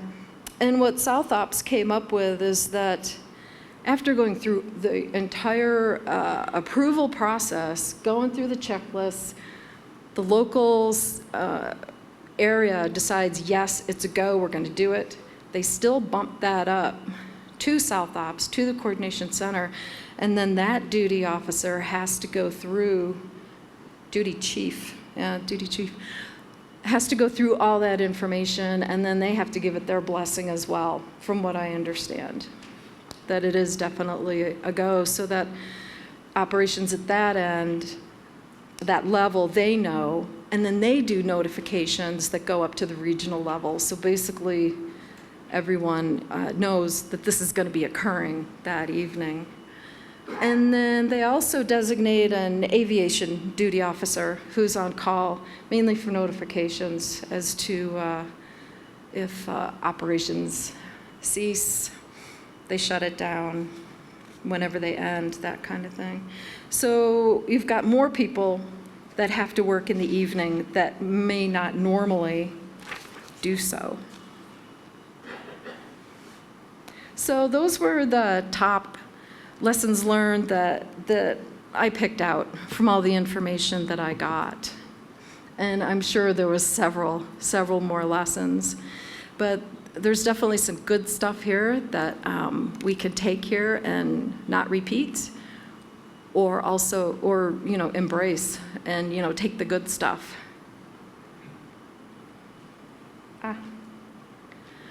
So the other thing that I just wanted to point out, a lot of us already know a lot of the duties and responsibilities for dispatch. It's pretty much the same daytime, nighttime, but there's still definitely major considerations that you need to look at. Ordering a TFR. Whether the TFR had temporary flight restrictions, it may not have been ordered during the daytime for that fire because you're responding to initial attack. What I understand that California did require having a TFR for night operations. So if that's the case, the incident is going to order it up. It goes to the local dispatch. The local dispatch has to send that up to the coordination center. Me, or whoever's working at my desk, we go into the NOTAM entry system and we submit that request to the FAA. So this takes time, and you have to be able to plan for that as well. Perhaps you already do have a TFR in effect, but someone at the coordination center would still need to contact FAA and let them know that we are going into night ops. And we also want to ensure that the TFR is 24 hours if we're going to be doing that, because not all TFRs are 24 hours. Sometimes they're just during your day operational period, 8 o'clock in the morning to 2100, that kind of thing. So we've got these kinds of considerations to look at. Also, the military airspace deconfliction. Here in Colorado, that's done on the local level with your aircraft dispatchers. We've got 6 dispatch centers in Colorado that are interagency. And they would be making those phone calls, finding out, are the MTRs hot? Are they cold? Any night operations going on in any of the special use areas, that kind of thing. Do you need to order additional air-to-air or air-to-ground frequencies? Typically, if you're ordering a new TFR, you need to order a new air-to-air freak to go with that, so it's dedicated. Again, that gets ordered from your local dispatch, and it goes up to the coordination center, where I would get that order. I would place it up to the National Interagency Coordination Center, otherwise known as NIC, in Boise, and then they forward it on to NERSC, the National Interagency Radio Support Cache. And those are the guys who assign frequencies. So basically, and they don't work all night either. So notifications need to be made, hey, we're going to be ordering a freak. So they'll get an idea of where it is, and they can start working on it and determining which is the best frequency to use for that area. Flight following protocol. Again, that's your local dispatch is going to be doing that. So that's another consideration. Commo plan. You want to make sure that dispatch, your local dispatch, has your commo plan. Everyone's on the same page for frequencies, who's who in the zoo, all of that. Large fires or complexes will have the incident action plan that does have the frequency plan in their commo plans, so those things can be shared. However, the smaller incidences don't always have that, but everybody has to make sure that they're on the same page. Dispatch also initiates or also has the guides for aviation mishaps. And then, of course, you have your crash rescue response plans. And dispatch is definitely an integral part of that. And how is that going to change from daytime to nighttime? Those things need to be looked at and figured out. How are you going to do that?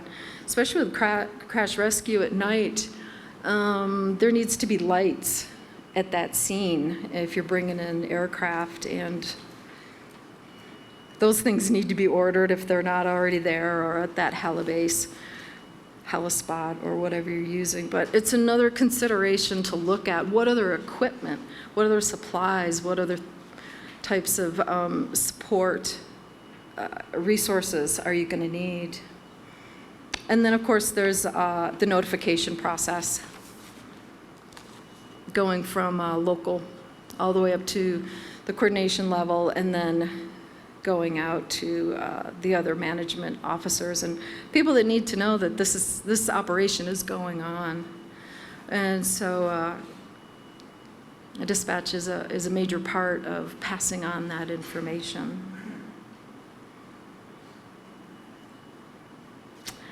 So what I wanted to do is just pose some questions, because these things need to be considered, they need to be looked at, and you guys are going to need to figure out how are we going to deal with some of these issues. So who is going to flight follow? Typically dispatch does, but a lot of times on some incidents, you've got someone flight following at the helibase, they're flight following local, but they would not be doing the air attack if you've got an air attack on there. So you've got to look at those options as well. I know the MMA flies so high and also files FAA flight plan, so they don't have typical flight following, but perhaps that's a nighttime consideration, that maybe that does need to happen. I don't know, but it's a question that would need to be figured out. And then what kind of resource tracking system do you want to use? Are we going to use ROS? I mean, that's a federal system, and most of the state resources are in there, or they're being re-entered, that type of thing. But currently, there are no Colorado state dispatchers at any of our centers. They might bring some folks in, I don't know, I'm not really sure.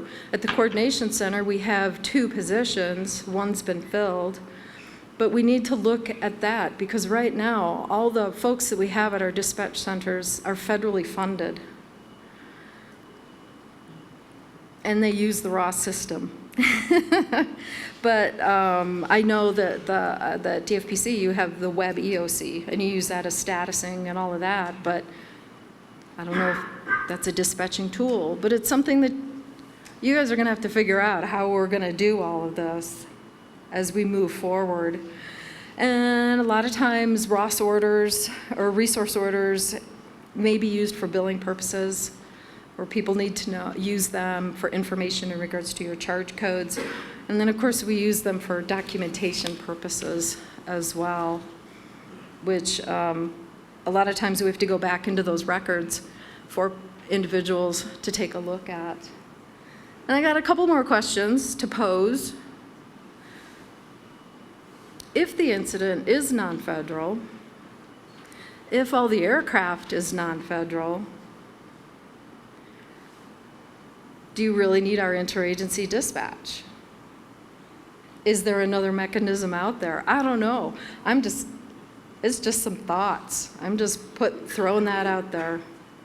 I don't know if there's policies or anything in regards to that. What if it's not, what if you don't have any federal resources at all on the ground? What if it's not going to the fire's not going to impact federal lands? I don't know. It's something to look at, though, and it may need to be spelled out. How are we going to do these operations? So if we are going to use our interagency dispatch centers, like I said, we got 6 of them in Colorado. How are you going to handle that funding? How are we going to deal with that, the billing? Like, how are these individuals going to be paid? And are you going to require having aircraft dispatcher on duty. And then that center manager has to deal with those other impacts to their staffing and their scheduling and looking at all of that. So I'm throwing that out there too. I don't know if Colorado State DFPC is going to be hiring any dispatchers or aircraft dispatchers, or if you're going to be offering any more funding up to the centers, going to hire some folks. I don't know. I'm just throwing out those possibilities because these are considerations that need to be addressed and looked at. So I was just going to wrap it up with that.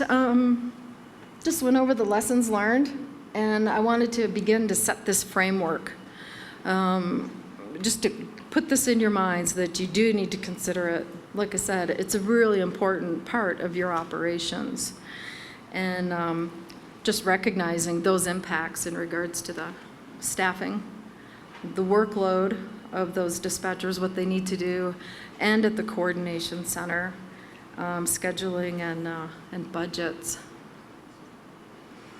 And what I did, I put up here for those of you who don't already know, the Forest Service has the National Night Air Operations Plan, and I put up here the website where you can go get the 2015 version of that plan, and it might come in handy as a template, something to use and look at. And I imagine the 2016 will be out sometime this spring. I have a couple copies here, if anybody wanted to take one with you now.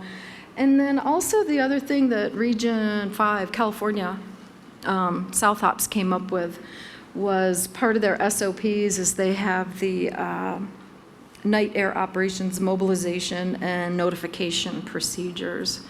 And it's basically who contacts who and the expectations at the local level, at the coordination level, and at the regional level. So I have those available too if anybody's interested in those procedures that they go through. And one more really cool shot of LA County helicopter from the siege of 2008. So with that, that's my presentation, and I don't know if there's any questions, comments, anything. Let me know. Got some questions, hang on. We'll get the mic. Can you guys hear me on this? No. You got to put it really close to your mouth, from what I understand.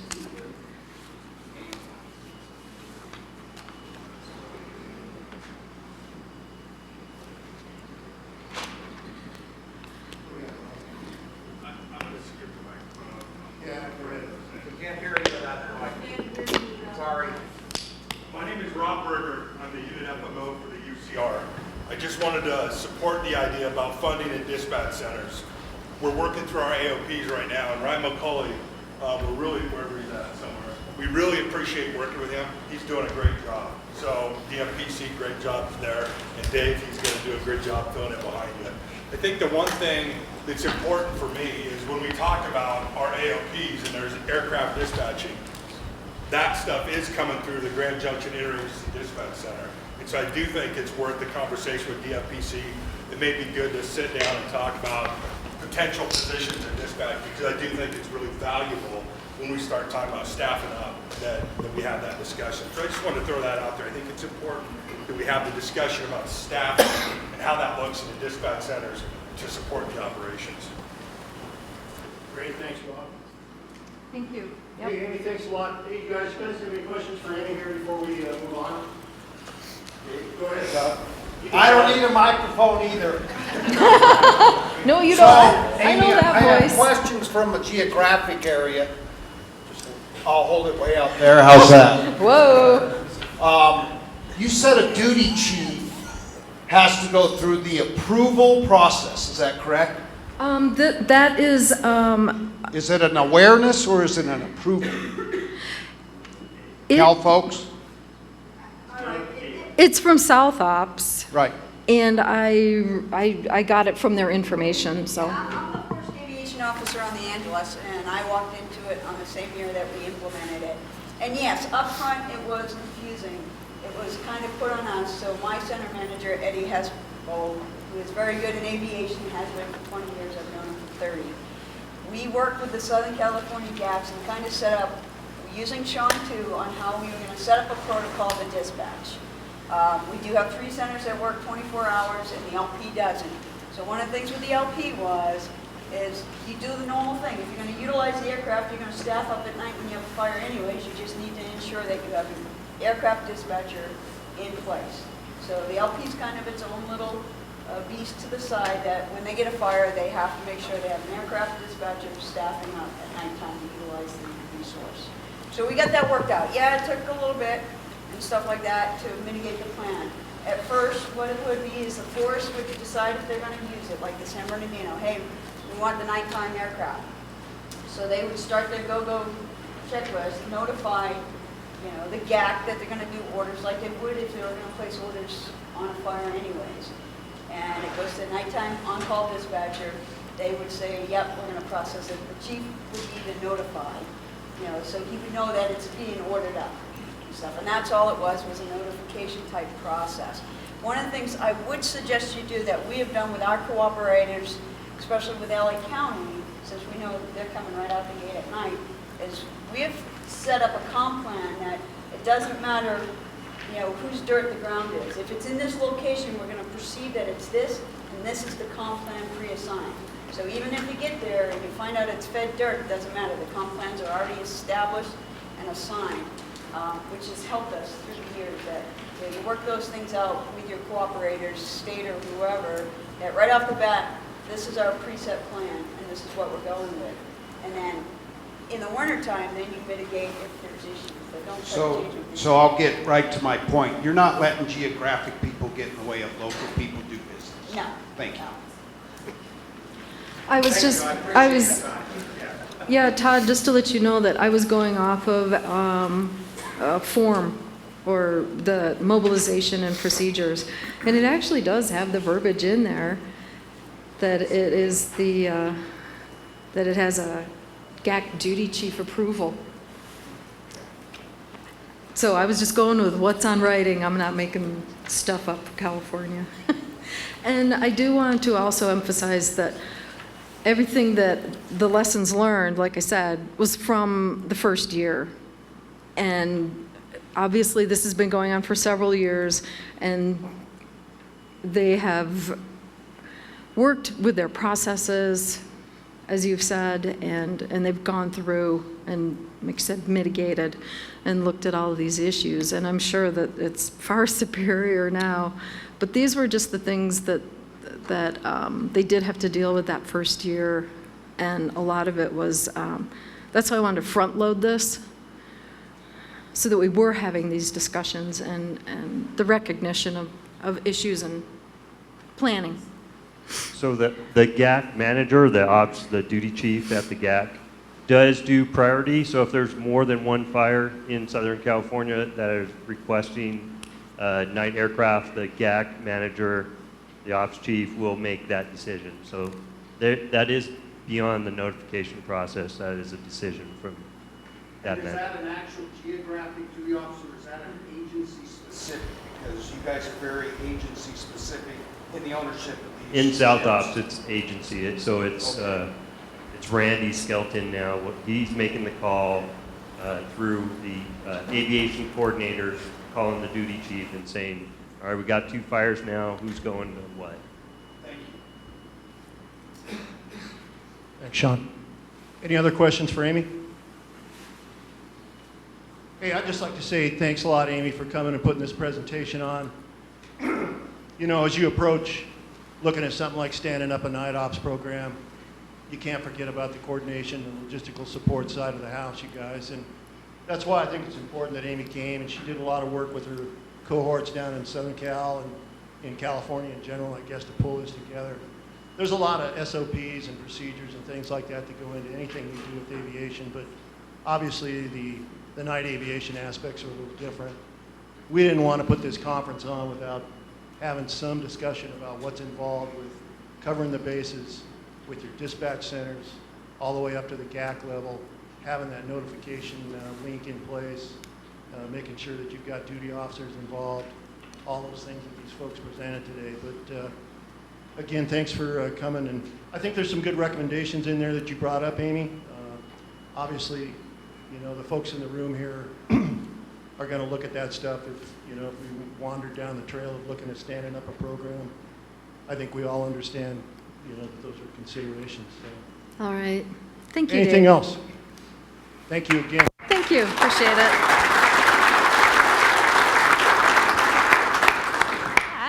I am pleased to introduce our next speaker, speaking on Ventura County Night Vision Goggle Operations. This is Gary Monday. He is Monday. That's an easy one to pronounce. Thank you. He's the battalion chief with the Ventura County Fire Department, Wildland Fire, and Aviation Division. So please help me welcome Gary.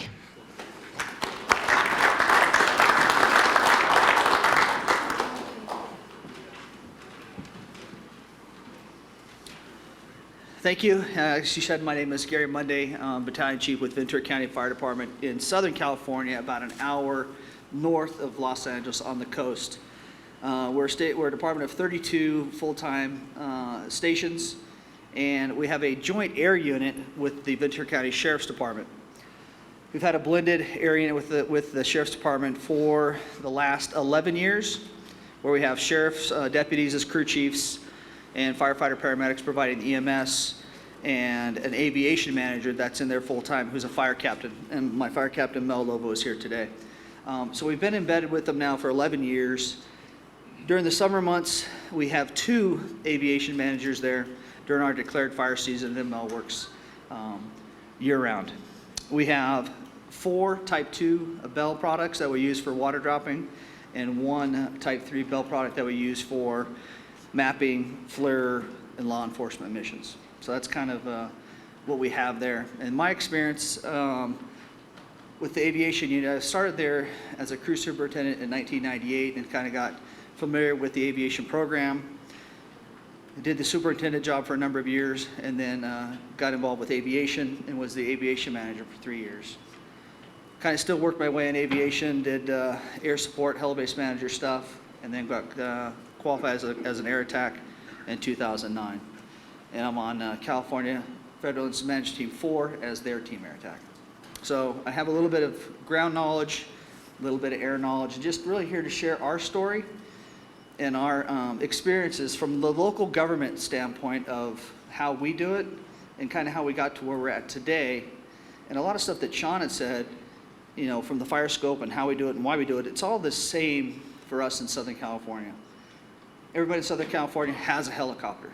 All the county agencies, city fire departments have helicopters, so they're readily available to everybody.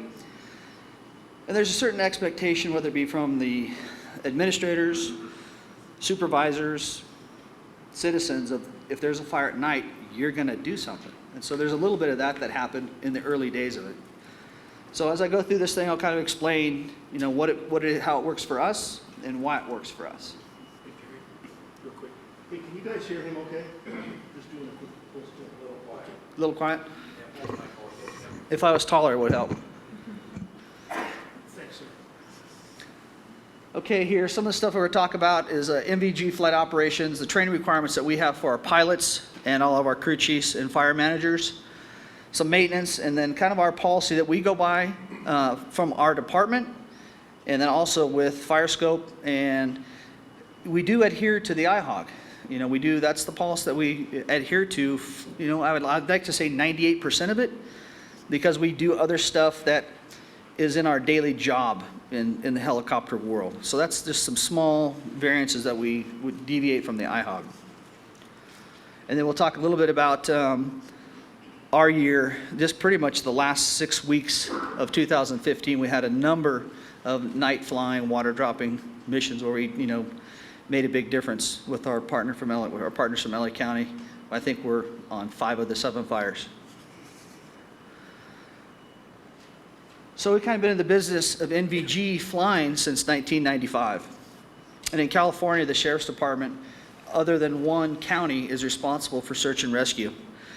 So the sheriff and our department is responsible for search and rescue, and right behind us, next to us, is the Los Padres National Forest.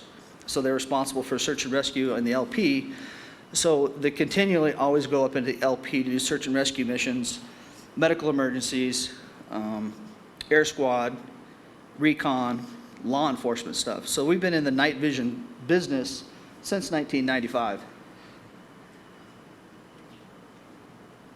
Firefighting since about 2005, that's roughly it. And then just the fire scope policy came in about in 2007 is when really the document came into play. And it really started moving forward after the station fire, unfortunately.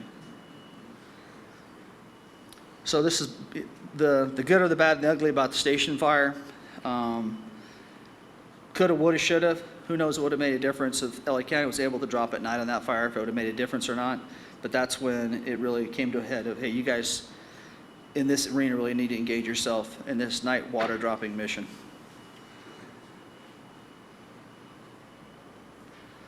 So that's kind of a picture of one of our machines under goggles at night, kind of what it looks like. And for those that aren't familiar with what it looks like under goggles, that's kind of what it looks like. Here's the required training that we go through for our pilots and our crew chief. Classroom instruction, pilots get 20 hours and 10 of those hours in the wilderness areas.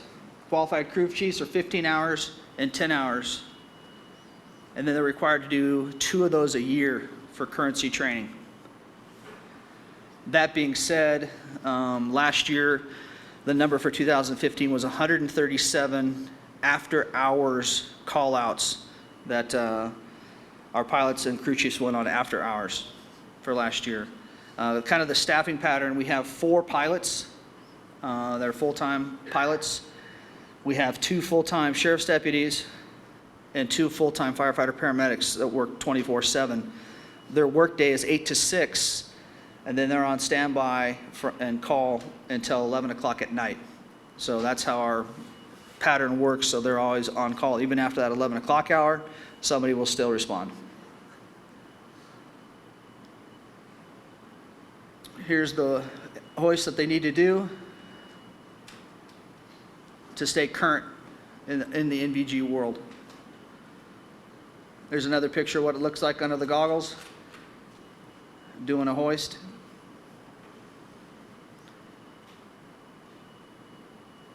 Goggles on, goggles off.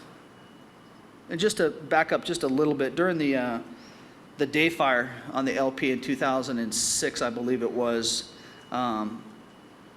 we talk about helicopters and hoist rescue at night. We were attached to that day fire for 30 days doing the hoist rescue, being that component at nighttime for doing it. And I think that kind of where it really all started. From after that, it was the Zaca fire, and Santa Barbara County Fire Department provided that service, and now Kern County provides that service. So I think all the federal land agencies recognize the importance of having that hoist-capable, night vision-capable helicopter out there now. Like Sean said, Southern California, it's easy. Everybody has one. Northern California gets smaller, and you get out of California, it gets even more challenging.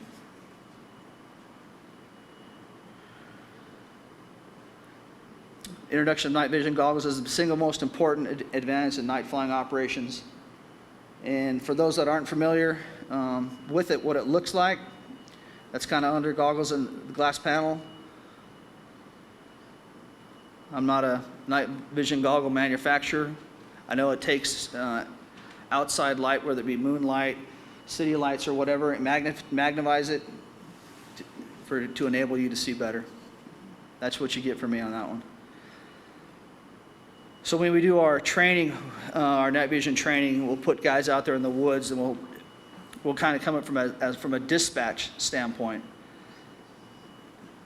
Dispatchers take a call for a missing person, lost hiker, injured hiker, etc. They'll say, hey, when you hear a helicopter, if you have you're on your phone, shine your phone up to us. And so some of these pictures will depict what it looks like when somebody puts a phone up. It's amazing what it looks like from somebody on the ground. That shows what a light looks like. It's that bright. It could be a lighter, it could be a cell phone, a headlamp, etc. but to assist with lost people, injured people at night makes a huge difference. Some power lines. Sometimes you can see them. I'm not going to guarantee this one. Sometimes you can see power lines good. Other times you cannot. Kind of depends the angle you're at and what kind of ambient light you're getting into your goggles. Just look quick on that one. And then what you would see from a town, how illuminated it is from a town. The other thing, when I first started doing the helicopter crew chief position and flying under goggles, was at night, I didn't recognize how much air traffic there was that fly at night. It was like I found air, like, wow, where are all these airplanes coming from? They were everywhere. So it was kind of like, wow, there's a lot of planes that fly at night. Some of the maintenance that's done, one of our pilots is responsible for the NBG maintenance for us, so he's the guy that does this. He's a qualified technician, just because the technology and how sensitive they are, the maintenance is done.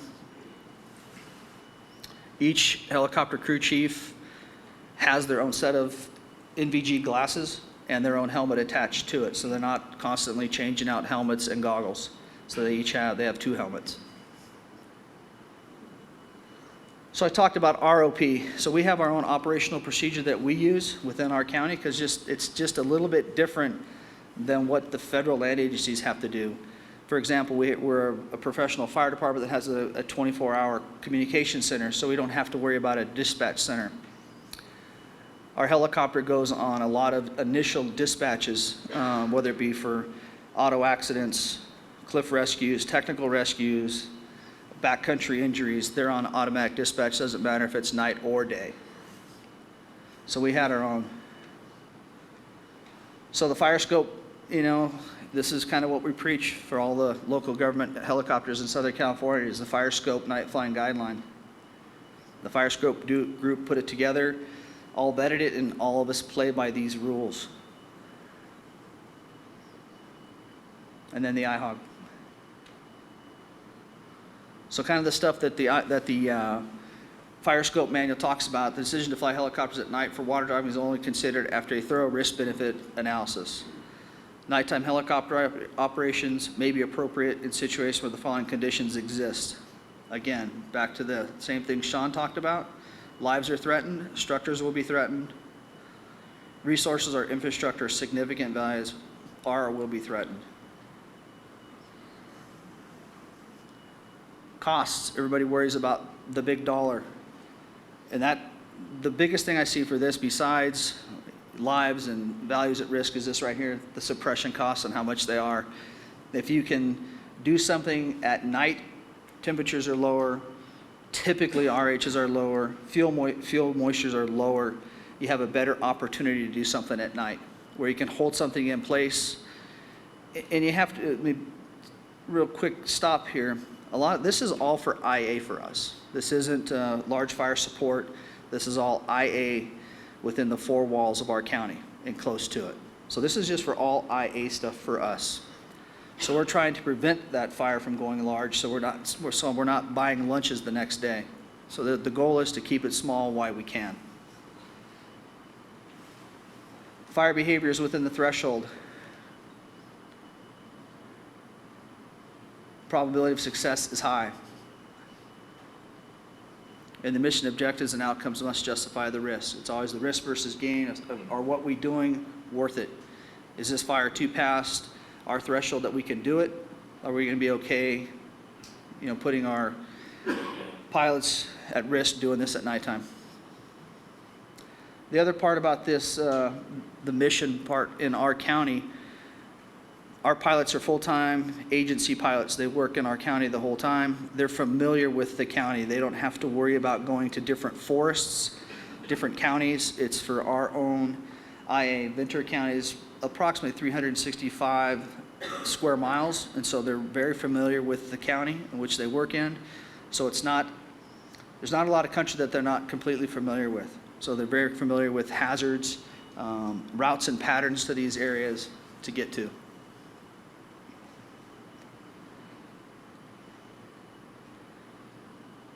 So we confirm that it's in compliance with the fire scope night flying operations. Again, never pressured into it. Doesn't happen, but it's written. Okay, back to the pre-designated helispot approved. So like Sean had said, we have a helispot manual that's assigned to every engine, and now it's electronically on our AVL, MCAVLs. It's all there. Every engine has one. All of our engines that we have are familiar with how to set up a helitack operations. In that manual, we have the designated and approved nighttime helispots that meet the fire scope criteria. So we don't have to worry about a module flying with us to those helispots. It's whatever local engine is on that run card for that first alarm. One of those engines is designated as that helispot engine. As we fly, the aviation manager flies up front with the pilot. It's a single pilot mission with an aviation manager up front.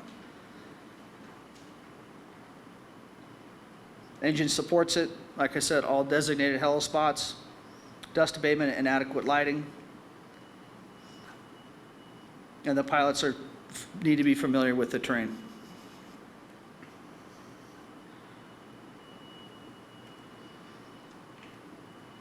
Okay, how we deal with the pilots have their regular 10-hour day that they work for their duty schedule. And for these the nighttime fires, we just monitor their flight time and their duty time. And if we have to transition to a different pilot, we'll bring the other pilot in, and they'll transition at that helispot. Is how we mitigate and manage their work to rest and flight time hours. So here's our checklist that we use. It's not on we use the iPad is for the Avenza maps, and we use the iPad for mapping and everything else. So this document is on our iPad, and as we go, it's a checkbox. As they go down it, like I said before, the helicopter's on the initial alarm, so it's on an automatic dispatch anyway. So as they're flying to it, they'll go through the checklist as they go. Once they get on scene, they'll talk to that incident commander, kind of see what his or her objectives are to the fire. What do you need done? Is it just recon? Is it water dropping? Does it meet the criteria of what we're there for? If that's the case, they'll go through the checklist. They'll both agree to it. What they'll do then is they'll email it. They'll email this checklist to our communication center or the IC, so now we have documented record that we all agree to this mission. Albeit if we're not going to be dropping water, we've always been prior to the water dropping capability, we've always been in the recon mission. So prior to water dropping, the recon mission would always be there to give the ground troops, IC, people on the ground that important situational awareness of what your fire's doing, where's it going, etc.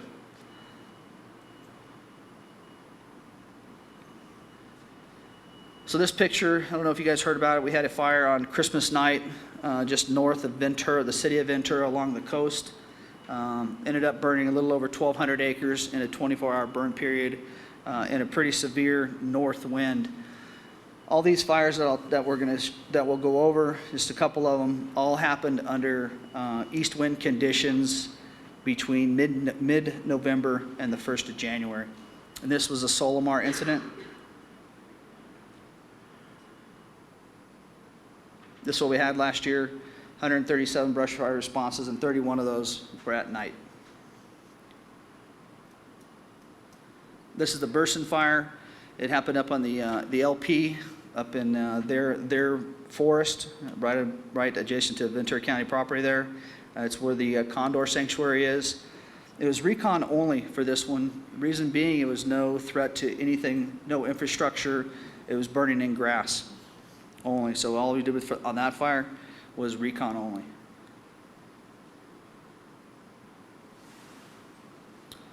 The Potrero incidents kind of started off our late season fire, if you will. It was in November, 50 acres in light to medium brush. It was wind driven on an east wind, southeast flow. For those that aren't familiar with the area this is, it's in Westlake Village, adjacent to Hidden Valley, where Lake Sherwood Country Club is. Multi-million-dollar homes, and how this fire was aligned. Had we not been able to hold it that evening into the next burning period, it would have made a significant push towards the beach on Pacific Coast Highway. LA County was there with us. Our helicopter was there with us. It made a significant change in this fire.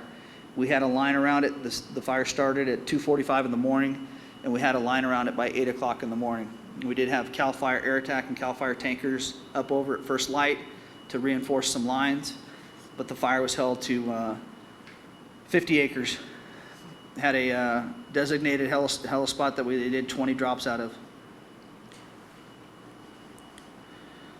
Let's see if I can get a little video to go here.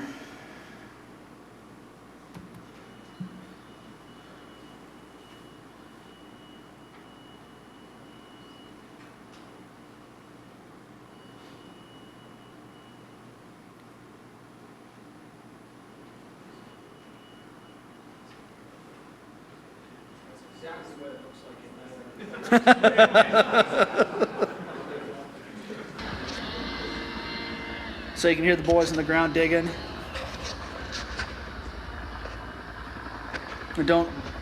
That's not the Choro incident. This is the fire in Simi Valley called the Bannister Fire. Again, LA County partner agency helped us with this. In between the cities of Simi Valley and Thousand Oaks with very expensive homes in between.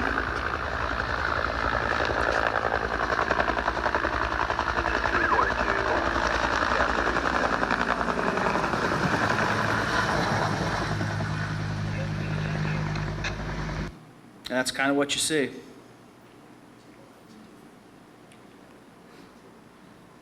This is that fire, the Bannister Fire. It was in Simi, under another southeast fire, LA County, and our jurisdiction.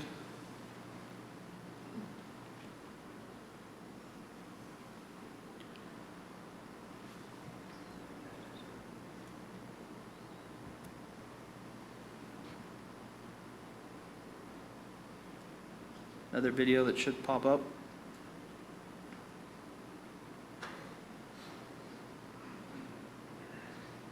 And we talked about metrics earlier and how we determine if it works or not. We get a lot of video from our hand crews on the ground, our aviation manager in the sky, and not burning down houses and not paying for lunches the next day. That's kind of our metrics that we use right now.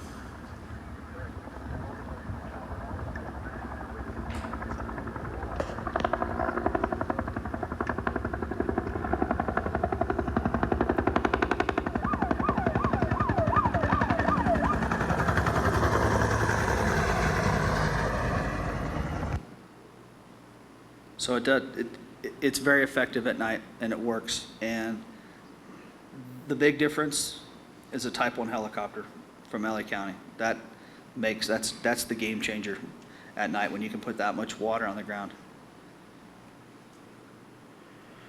And again, here's Solomar Fire.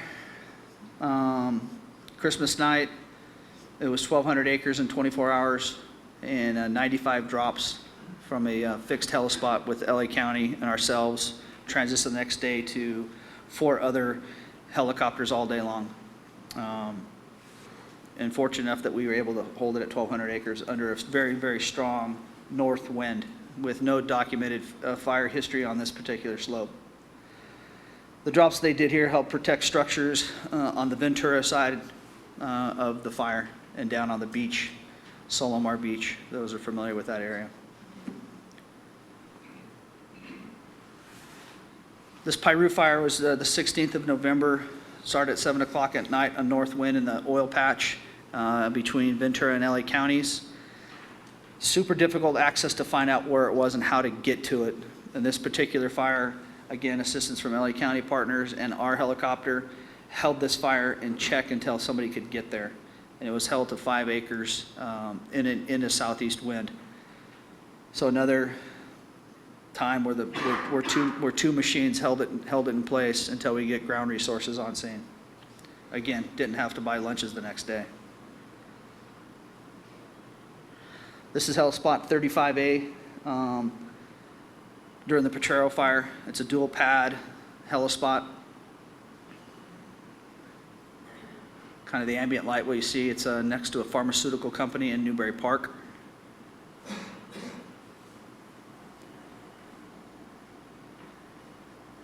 that same video. And that's one of our fire ships. All of our ships have that hoist provision kit on it that you'll see. 2 of them are primary air squads with that med deck on it, and they all have that hoist provision kit on them so they can all do hoist rescue. And of the water droppers, 3 of them are tanked, and we have a Bell 212 HP that is truly just an air squad, not how it's configured. So that's kind of all I have to present to you guys, just from a different place with how local government does it, and some of the stuff that we don't have to do that are already in place logistically and operationally from the ground guys. If you guys have any questions, I'll be glad to help you out. You guys have any questions for Jerry? Can you hear me now? I'll bring the mic around. What do you think your relationship? Hey, Michael, hang on. I'm going to have you use the mic. It's really hard to hear in here. Put it up close to you. So you have the sheriff and the fire department. Uh-huh. Next, and I have a little bit of experience with that up in Santa Barbara. I was just curious if you might share what you, how you think that goes on the aviation side. Our relationship with the sheriff's department is I think as good as it's ever been. It seems like it gets better every year. We've always kind of been embedded with them, but up until about 2005, the sheriff had came into some financial difficulties just due to budgets, and they were looking for some more help, and we wanted a more operational approach just on the firefighting side, not necessarily on any of the EMS or the search and rescue or the LE component. It was really strictly the fire department side that we wanted an operational say on fires other than having a deputy up front. Just somebody that had more knowledge, how to work in airspace, how to direct traffic, etc. So our relationship with it has been good. Is it different? I don't know. We've had numerous counties, political figures come and talk to us about how do we do it, how do we get along so well, because other agencies haven't had the successes that we've had. You know, it just goes back to that relationship building and that you're all in it for the same goal. Everybody's got an ego, but there we don't have the big ego. We're all there for the same mission. Everybody works well together. 2 of the firefighting helicopters are FEPP machines, so we have a little bit of say in those. The fire department has helped purchase 2 of the civilian aircraft, and even in the new Bell, the new Type 3 helicopter. So the fire department has some ownership into the program.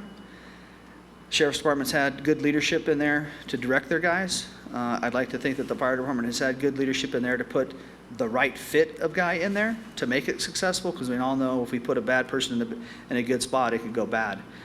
So I think both agencies recognize that you have to have the right person that's the right fit to make it work, and we've been very successful, super successful with that for those guys, especially in the, we first put our first firefighter paramedics in there in 2008 they went in there, and those 2 guys really, truly set the groundwork. Have really had some hard times of being the odd guy.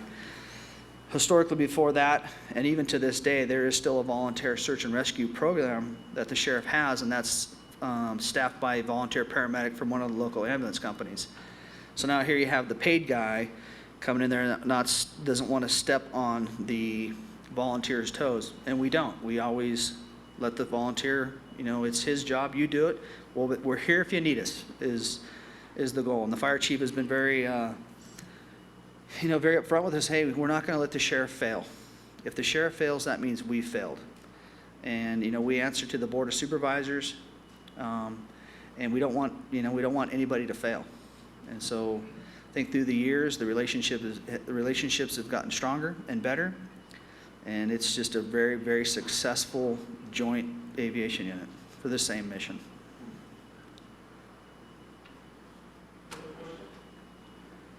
Hey, Gary, I've got one for you. You guys had a pretty busy, last couple of months of 2015 there, it looks like, and logged a bunch of hours there, so automatically you've got a lot of your currency and stuff for your pilots covered. Do you run into years where currency missions or staying current on the goggles, that kind of thing becomes an issue, and how do you go about dealing with that? No, every year, twice a year, it's required air unit training for the full-time guys, and then also the sheriff's deputy and the fire department. We have collateral positions in the event that a sheriff's deputy needs a day off, et cetera. They have a pool that they choose from. Same with us with our firefighter paramedics. We have 4 other guys that are firefighter paramedics that can work in there in the unit full-time.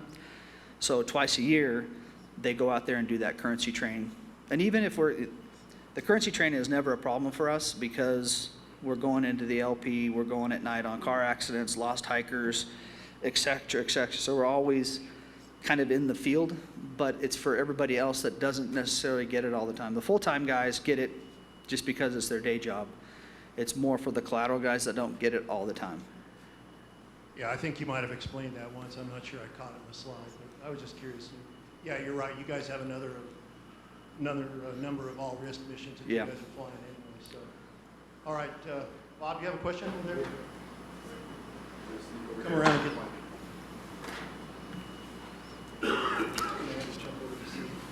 You mentioned that the aircraft are auto-dispatched, auto-launched. I'd like to hear more about how you manage that, what your criteria, is it every call, or is there a certain criteria dispatch does, like medical? I'd like to hear more about that. It's all criteria, it's criteria-based, for sure. Kind of some of the auto ones, if I can think of them off the top of my head, all wildland fires. For the other components, it's all the stuff that the sheriff would be responsible for as their search and rescue missions. Technical rescues, anything to do with ocean rescue along the ocean, they go. Traffic collisions that are a distance away from, it's all geographic. If it's this far up Highway 33 above Ojai, you get an auto response. Anything up into the backcountry, Hungry Valley area, Hungry Valley State Park, anything up on Lockwood Valley, which is up in Frazier Park area, it's an auto dispatch just to do the time and distance for ground resources to get there. For any other rescues that can always be ordered, for traffic collisions, for ETAs, for trauma centers, that's just ordered by the on-scene engine company, can order it up. But like I said, there's a handful of things where they're auto dispatched. Did I hear you say all wildland? All.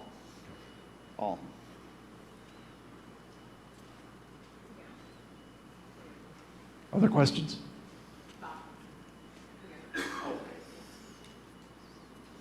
Thank you. Yeah, thank you.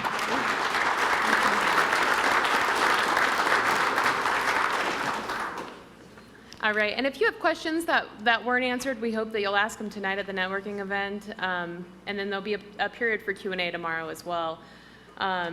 We just want to keep things moving along. So next up, we have Michael Sagely, and he is the Senior Pilot and Safety Manager with the LA County Fire Department. He's going to be speaking on the LA County night helicopter operation. So let's give him a hand.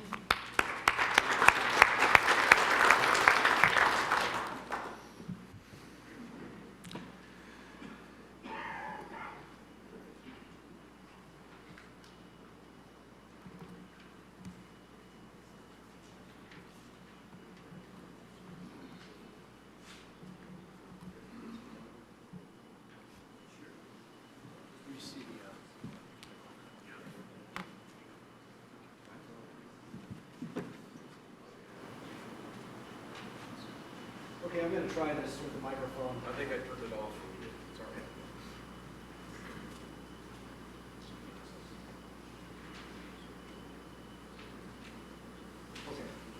Do a sound check, Michael. Check, check, check.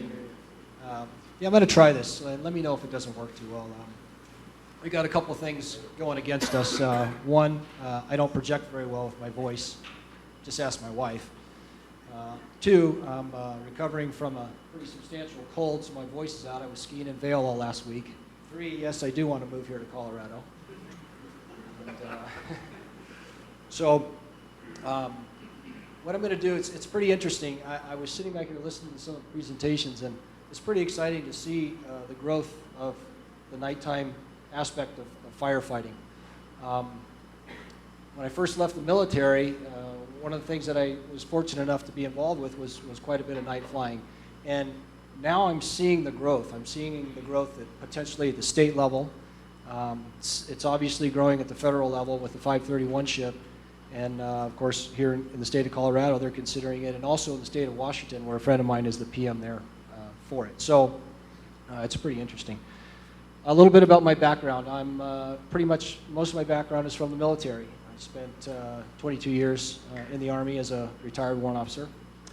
And I knew when I left the Army that I wanted to pursue flying in the firefighting industry. And my wife said, it's time to go, you're going back to California. So most people find their job and move to where it is. My orders were, we're moving there, find your job.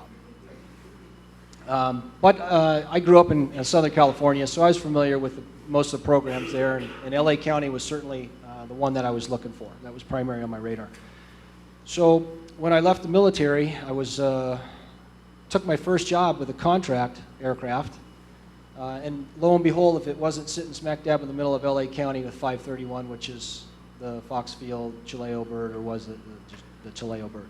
However, when I showed up for my first day at work and I walked in the hangar and I took a look around, just about started to cry, I think, if I remember correctly. It was a little disheartening and a little bit scary. And I also forgot to mention, the other problem here is I'm totally jacked up on Sudafed.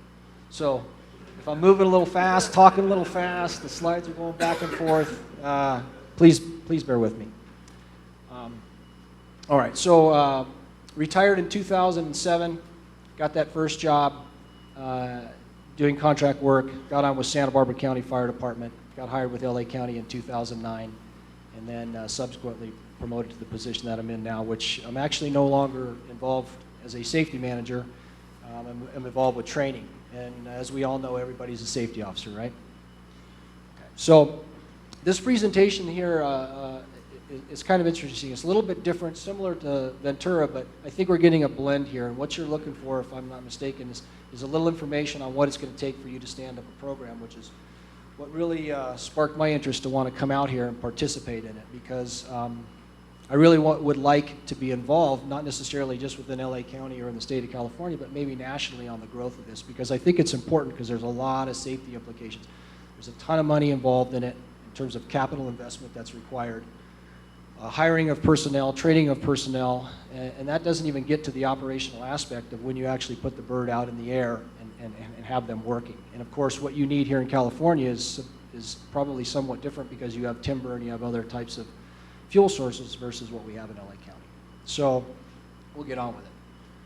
That's a picture of our Firehawk Copter 19, just a little visual piece for you to take a look at. So here's what we have here. We have a fairly large operation here. We have an air operations chief. Surprisingly enough, we don't have a chief pilot yet. Long story to that. Maybe we have one coming, hopefully. Don't know how that's going to roll out. With director of maintenance, captains, 3 senior pilots, 9 pilots, 18 firefighter paramedics, 3 lead mechanics, 9 mechanics, and what we have, qualified relief. We actually have quite a few qualified relief guys that go along with us that work within our program. Very difficult to manage and train. And then other additional support staff, mainly around maintenance. These are our aircraft. We call them multi-mission aircraft. We have the 412s, we have the Firehawks. They're configured essentially the same, okay? They all have hoist capability. We have a crew of 3. It is a single pilot operation. We have 2 qualified firefighter paramedics. And fortunately, I don't think there's anybody in our operation that has less than, I'd say, 15 years experience within the county as a paramedic. It's really, really a treat to work with guys with such experience. We run what we call 3 air squads. 3 air squads daily. They're geographically assigned throughout the county that provide 24-hour-a-day service, 365 days a week. We do call ourselves an air ambulance. That's as per the definition of DHS. So not only do we do the fire suppression mission with the fire department, that's supposed to be our primary mission, but we also have a very vast medical mission and the support of that as well. This is a picture of our tank. This is an old Sheetcraft tank. They've gone out of business, actually, so where's the Simplex guy? We're going to be, of course.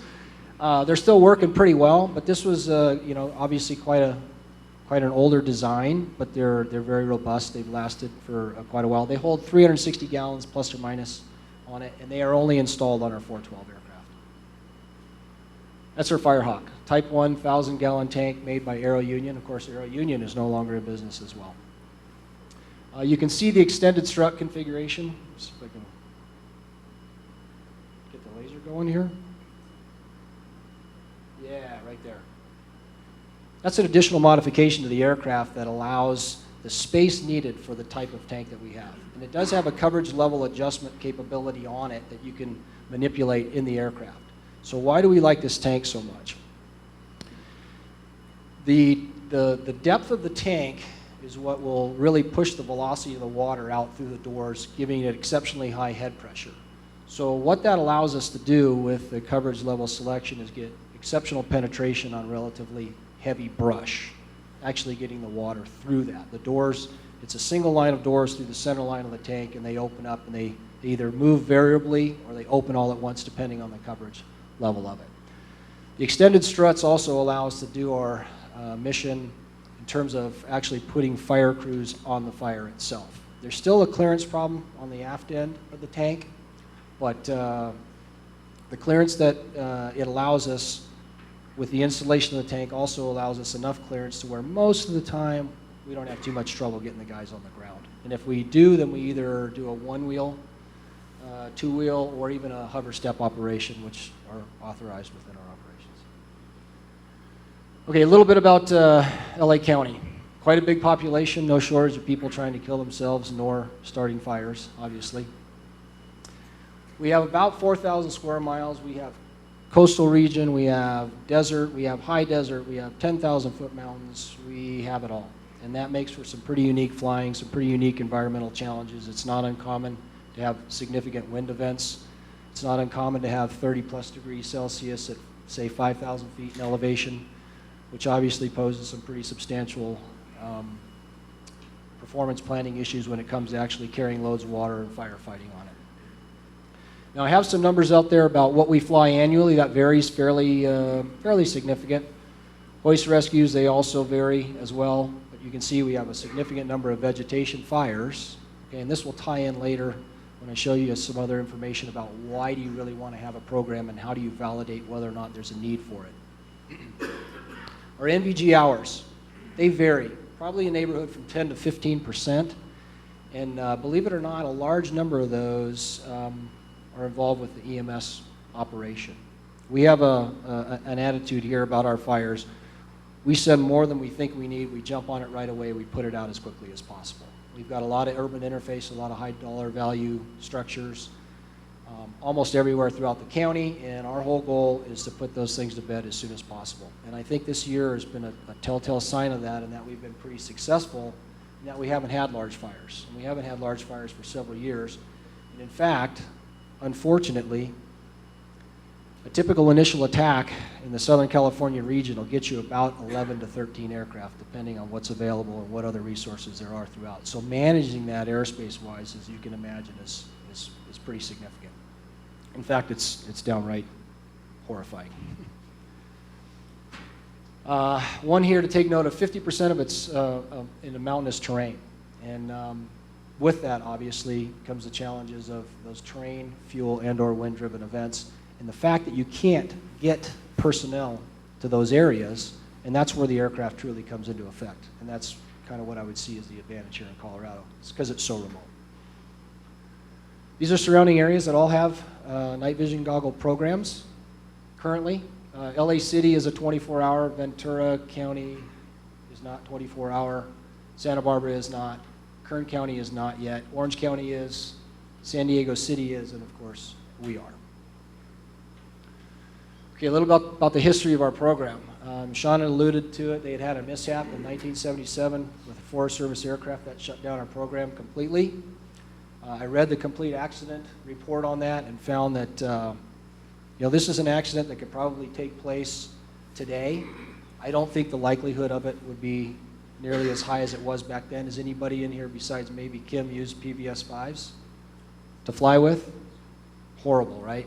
Absolutely horrible. If you look at what we have today, it's phenomenal. The technology and the growth of it is absolutely off the charts.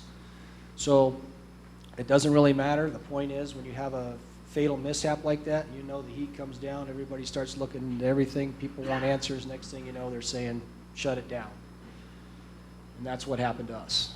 2001, we started it back up with the Gen 3s initially. They got Ultras.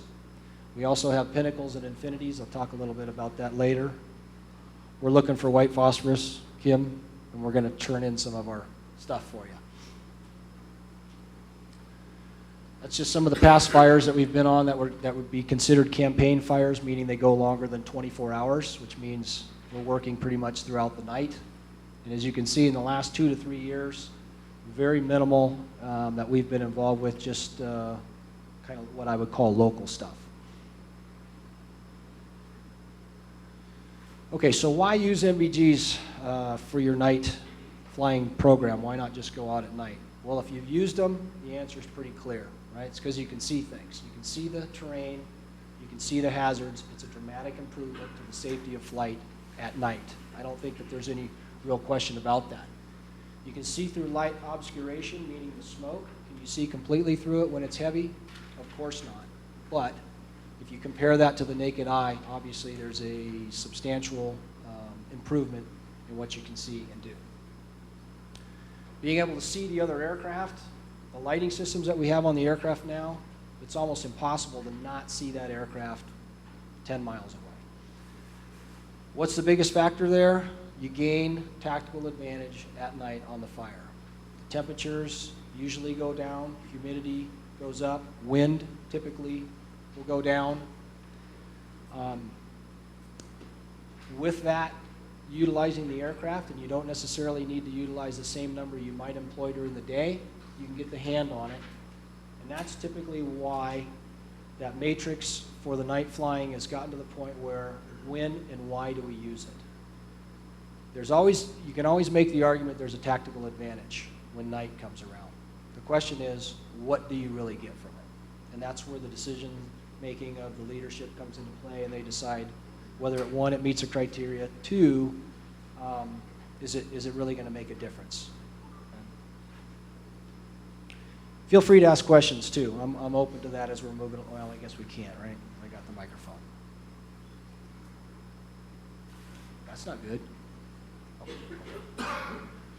What are some of the disadvantages? Haven't heard anybody really talk about costs. And fortunately, in state agencies, you know, when they don't have money, it's a problem. When they want to give you something, sometimes the money's not the problem.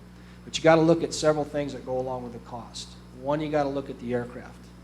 And I think Kim will probably talk a little bit more about it, but they consider it a system. So not only do you have the night vision goggles, but you have the lighting systems within the aircraft. The lighting systems are very important. Lighting systems are also very expensive. And I think they have them for probably almost every machine that's out there. So those two costs, along with now you got to start the training side of it. And you got to start the training side of it whether or not you have qualified, or should I say experienced people already, in terms of those who've, you know, flown night vision goggle before. But there's always training costs involved. Okay? Cost of maintaining the currency or the frequency and routine, or the frequency and the routine of operations. We at LA County, because we're a 24-hour operation, and the fact that we do the Air Squad mission, we generally don't run into issues with maintaining currency. Speaking of which, currency now is, there's some regulatory improvements that have been made on what is required to stay current, just as a minimum in regards to the FAA, meaning what does it take for you to stay current? Okay, and so there are many people that think because we're public agencies that we can just blow that stuff off. It's not a real big deal. You can do what you need to do.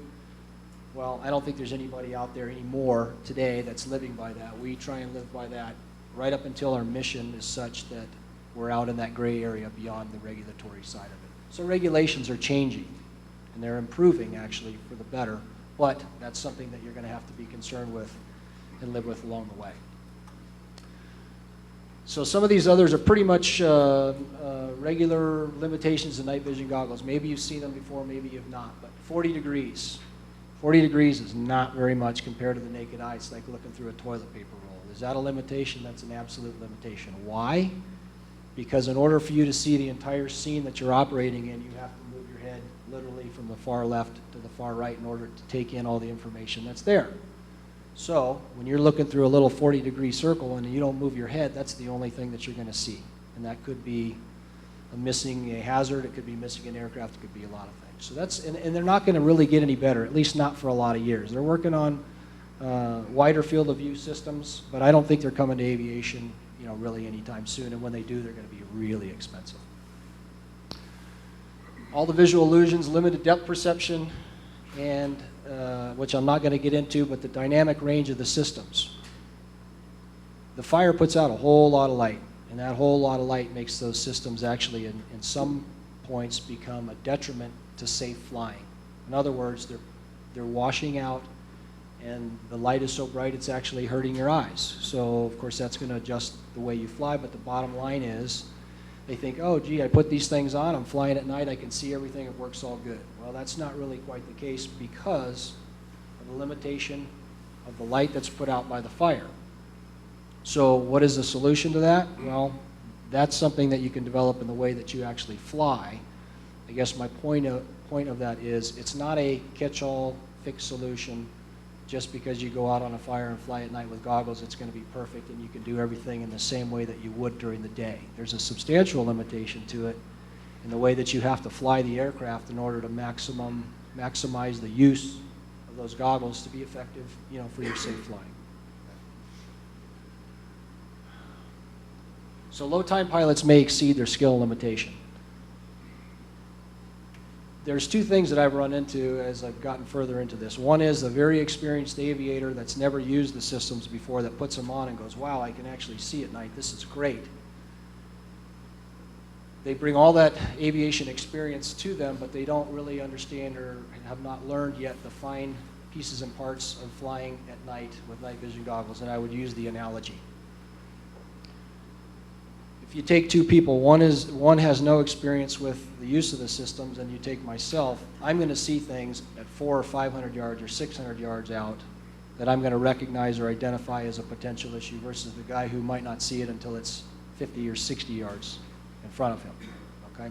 Now, does that not mean that you could accommodate and learn and get better with them? Of course. I would rather take a pilot who's been flying for years and years and then put the system on him and let him see how great they are and adapt to it versus a lower time aviator who's still developing his decision-making skills and raising his level of experience while putting night vision goggles on him and then asking him to do what I would consider graduate to doctorate level flying on a fire.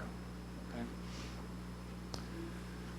Some of these others, everybody knows what loss of situational awareness is. Obviously, with the use of the night vision goggles, this is something that is present and can happen in an instant. And I think anybody who's used the systems over the years understands that it only takes a second, and at that point, that might be the only second you got. I've been, I guess, fortunate or unfortunate, I guess you'd say, where I've had a couple of instances through my career where I don't know why I'm standing here today, but I know how quickly that can happen. And I think I'm one of the fortunate ones that have seen the environmental spectrum across the board and have experienced enough of it that there's not too much that I can't look at and automatically identify as potentially higher risk or not. And that's that gray area as people learn to use these systems that is hard to train to. It's hard to go out and make a training program and say, this is what we're going to do in order to prepare you for this type of flying. No matter how you slice or dice it, fighting fire at night with the goggles is graduate doctorate level flying. So how do you get there? That's a really good question. There's probably a lot of different ways, but it's one thing that you need to consider.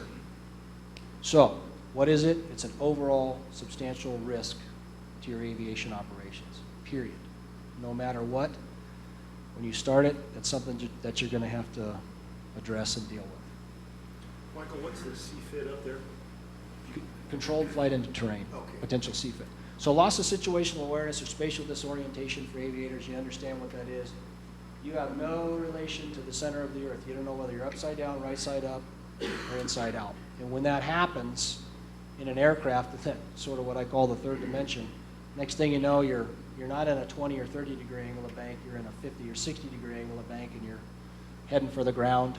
Or you're flying in the smoke, you're flying in mountainous terrain, and you don't recognize what's in front of you for whatever reason. You don't realize how low you are, and you fly into the ground without no mechanical malfunction, no mental malfunction, no nothing. Controlled flight into terrain. And that's happened a lot, actually, with the use of night vision goggles. When you're flying over water, when you're flying over the desert where you have minimal contrast, you don't know if you're at 5 feet or 20 feet or 30 feet if it's dark, and next thing you know, you're cartwheeling. Of course, you're not going to remember it. A little bit back to the fire scope here. We already went over the 4, and I think people are familiar with it. They get the gist of it. The point is, you don't just do it because you can. Okay, you do it because it's needed, it's necessary, it meets that criteria that's appropriate for the level of risk. The ones I want to point out here are on to the right. Do you have sufficient personnel to staff a night operation? That went along with dispatch. That went along with 531's upstaff of their support for 24-hour operations. You can't take the same people that work during the day and put them on night. You can't put the same fuel guys. You can't put the same mechanics. You can't do any of that stuff. So you're talking about a significant expansion of the support requirements for your operation with staff. And that's obviously going to equate to dollars and cents on it. Okay? Probability of mission success is high. Well, we wouldn't be doing this if we didn't think we were going to be successful at it. So that one's one of those ones, well, why are we doing it? It's because we need it, so we're going to set out for success, and we're going to try and do it the right way. Here's a question I think you might have had a little bit too. When you talk about being able to maintain proficiency or maintain currency, and does your operation justify the cost to it? And once again, because of our other mission requirements within LA County, we're able to do that. But if you were to take just the hours flown night vision goggle on fires, I think you'd be looking at a whole new area. And I think that's where Sean was going when we started doing some of the analysis of the hours flown versus cost versus effectiveness and things of that nature. And that's really kind of where you got to break it down, I think, is does the state or your operation have a large enough requirement to do what you need to do with this? Maybe not today, maybe next week, maybe next month. Who knows? Don't really know. I would encourage anybody who's interested through this document to read the fire scope, and I think it was alluded to before about the agencies coming together. There's some other things in there when about just establishing a program. And one of them was, for example, the requirement for lighting. You need an STC lighting for the aircraft, or you need a mil-spec equivalent. They have some guidelines on there for crew rest. Sean, I think they use 6, we use 5. We use 5 because we're a 24-hour operation, and we don't want to kill a guy who's going to be relieved of a fire, stay on duty another 15 hours, and then get his medical runs at 2 or 3 o'clock in the morning, and now he's running out of gas. We do a total of 8 for a 24-hour period, but 5 of night vision goggle. With the opportunity to go to 10, that has to be approved by a higher level for it. We need that flexibility, within our operation. But it's a good base document. It is a guideline document. It's not a regulatory document. It talks about risk management. It talks about risk matrices. Talks about crew rest. Talks about aircraft requirements. Talks about pilot requirements. Things of that nature. So it's a good kind of an introduction document to this type of operation. Okay, risk management. That's really what it's all about. It's not so much about when you go, in my opinion. Like, for example, we are an initial attack operation. We go. If the weather is not so poor, we go. We go on a first alarm brush, we go on a medical, we go. Your risk management really begins from the time you start walking out the door and you get in that aircraft. Is your aircraft ready? Had you properly prepared it before? Are you following a good run-up procedure? You reevaluate the weather when you get in the air. What's the status of your crew? What's the status of the changing weather? What's the operational area that you're going to, et cetera, et cetera. You get the idea. So risk management is a very broad spectrum, and of course, safety is everything these days. You know how that's growing as well, but I kind of got away from it. On our training, again, the training requirements for you to be night vision goggle qualified are now actually specified in the FAR's Part 61. That's the very beginning. In my particular instance, prior military, so I get a grandfather clause in it. But at a bare minimum, that's the qualification requirements for it. We do an annual training. Last time we brought ASU in, which I would highly recommend if you're starting a program to get with a professional company like that, that will come in and do the training for your guys regardless of their skill level, get a baseline of where you're at. What I wanted to see in our operation was where were our guys collectively. Since we fly a single pilot operation, it's not normal necessarily for me to be out continuously in the aircraft with other pilots. So I really don't know what their level is or not. So we brought ASU in to kind of do a realignment, fly with all our guys, give us our annual recurrency, and get that baseline and move forward from there. Okay. We have 3 qualified instructors now, thanks to Kim. We got our endorsements as a CFI for NVG endorsement. That would probably be something that you would need to consider within your operation is, do you have instructors that have that skill set and level? Okay. Aircraft equipment and maintenance. Everybody understands SDC. They understand the SDC of the lighting. That's an expensive piece of equipment. They have conformity lighting requirements. Does anybody besides Kim You might just know tell of that? them what an STC Okay. is. Well, it's supplemental type certificate. Okay, and in order for you to fly an aircraft that is legal as far as the FAA is concerned for night vision goggle operations, that aircraft has to have a lighting modification that's approved by the FAA, which is that STC. You're buying that STC, and that's a lighting modification to the aircraft, which is NVG compatible lighting. Okay. The lighting system within the aircraft requires a conformity test. The avionics in the aircraft require lighting conformity tests. So if we take our Technosonic 9000s out of the aircraft, we send them out for maintenance, before they come back to us, they got to go through and be checked to make sure that there was no damage or that the lighting modification to it is acceptable. Then it comes back to us, and then it's reinstalled in the aircraft. It's a little bit of a roundabout deal on it. Okay, then you have the NVG maintenance. I think it was touched on already. That's a 180-day cycle on it. We have 29 sets of goggles. Those go in every 180 days. Somebody's got to manage those. Somebody's got to pay for those. So whatever your number is that you determine, there is a cost incurred with that. If those goggles break, they got to be repaired, and they have to be sent in. That's an FAA-approved maintenance facility, whether it's ASU or another one. And that's also a fairly big deal. So, okay, I think this went a little bit out of order. Already discussed that. We have a CRM. That's another big buzzword. The Forest Service guys fly 2 pilot. We fly single pilot. It's always been that way. Why? Long story behind that, but what we have done to adapt is in the Black Hawk specifically, we run a second crew member up there. That crew member is qualified and trained, essentially the same as a pilot when it comes to getting the NVG academics, when it comes to doing his initial training with it, and they are experienced crewmen with what we call a crew chief, meaning he's one level of experience and training above a normal crew member. We did that because anybody who's been in a Hawk in a cockpit understands that there's some substantial ergonomic limitations for visibility around the aircraft. So when I arrived and I realized we were flying this single pilot at night, I thought, this is a little bit over the top here. Is it capable of being done properly? Yes. Should there be a second crewman in there? In my opinion, whether it's a pilot or not, absolutely. What's the best case? Second pilot.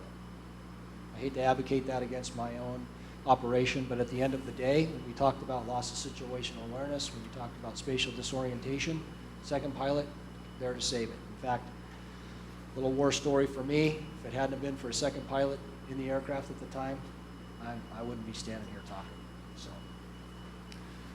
So, department policies and procedures. We tend to lean on the minimal side for that because I've seen policy manuals that get really wrapped up in terms of, you got to have 14 lights out on your landing area and all these various things. That's going to go case by case basis. Our area is so vast, we land in intersections, we land on roads, we can't really run down that road. So I guess my word to that is start simple and grow large. In other words, if you start an operation, operate for a while and see what needs to be written. Too many times I see policies written based on theory, based on idea, based on what they think is best, and then you go out and actually execute it, and it doesn't work so well. So, but at the end of the day, you're obviously going to need something.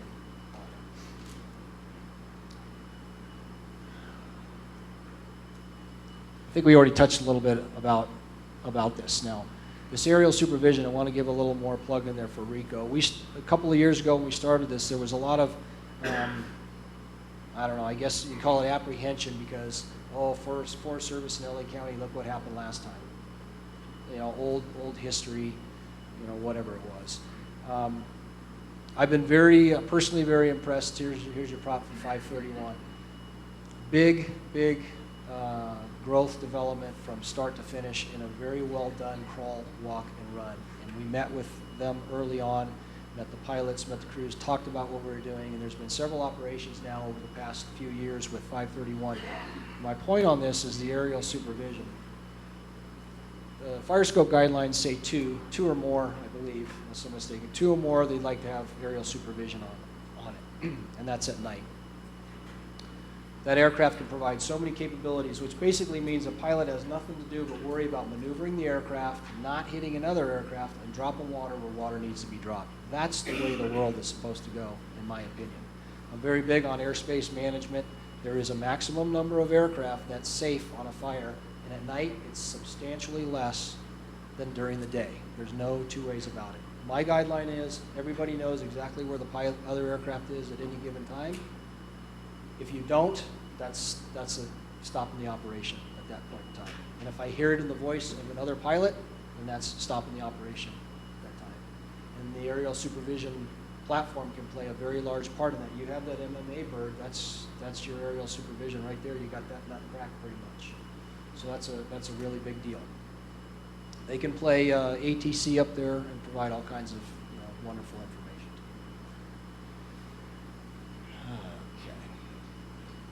So I'm not going to go over all these. You can read some of them, but I tell you, every one of these really lay into the risk management of the operation. And the good thing about the aerial supervision, again, is any one of these criteria where they feel like it's affecting the safety of the operation is a showstopper. And that's what I've liked the most about the development of the night flying program, is there's been no hesitation whatsoever, no argument about shutting down operations. Especially when you can look at the 4 criteria. Well, obviously, if you have lives or structures threatened, you're going to continue to operate. But these things here, again, I touched on the number of aircraft, but this flame length, intensity, turbulence, moon illumination, those are all hazards of flight. The moon illumination is a hazard of flight during the day, but anything that creates a hazard of flight. And there are times, especially in our area, where the wind is so significant that we have to stop operations just due to wind.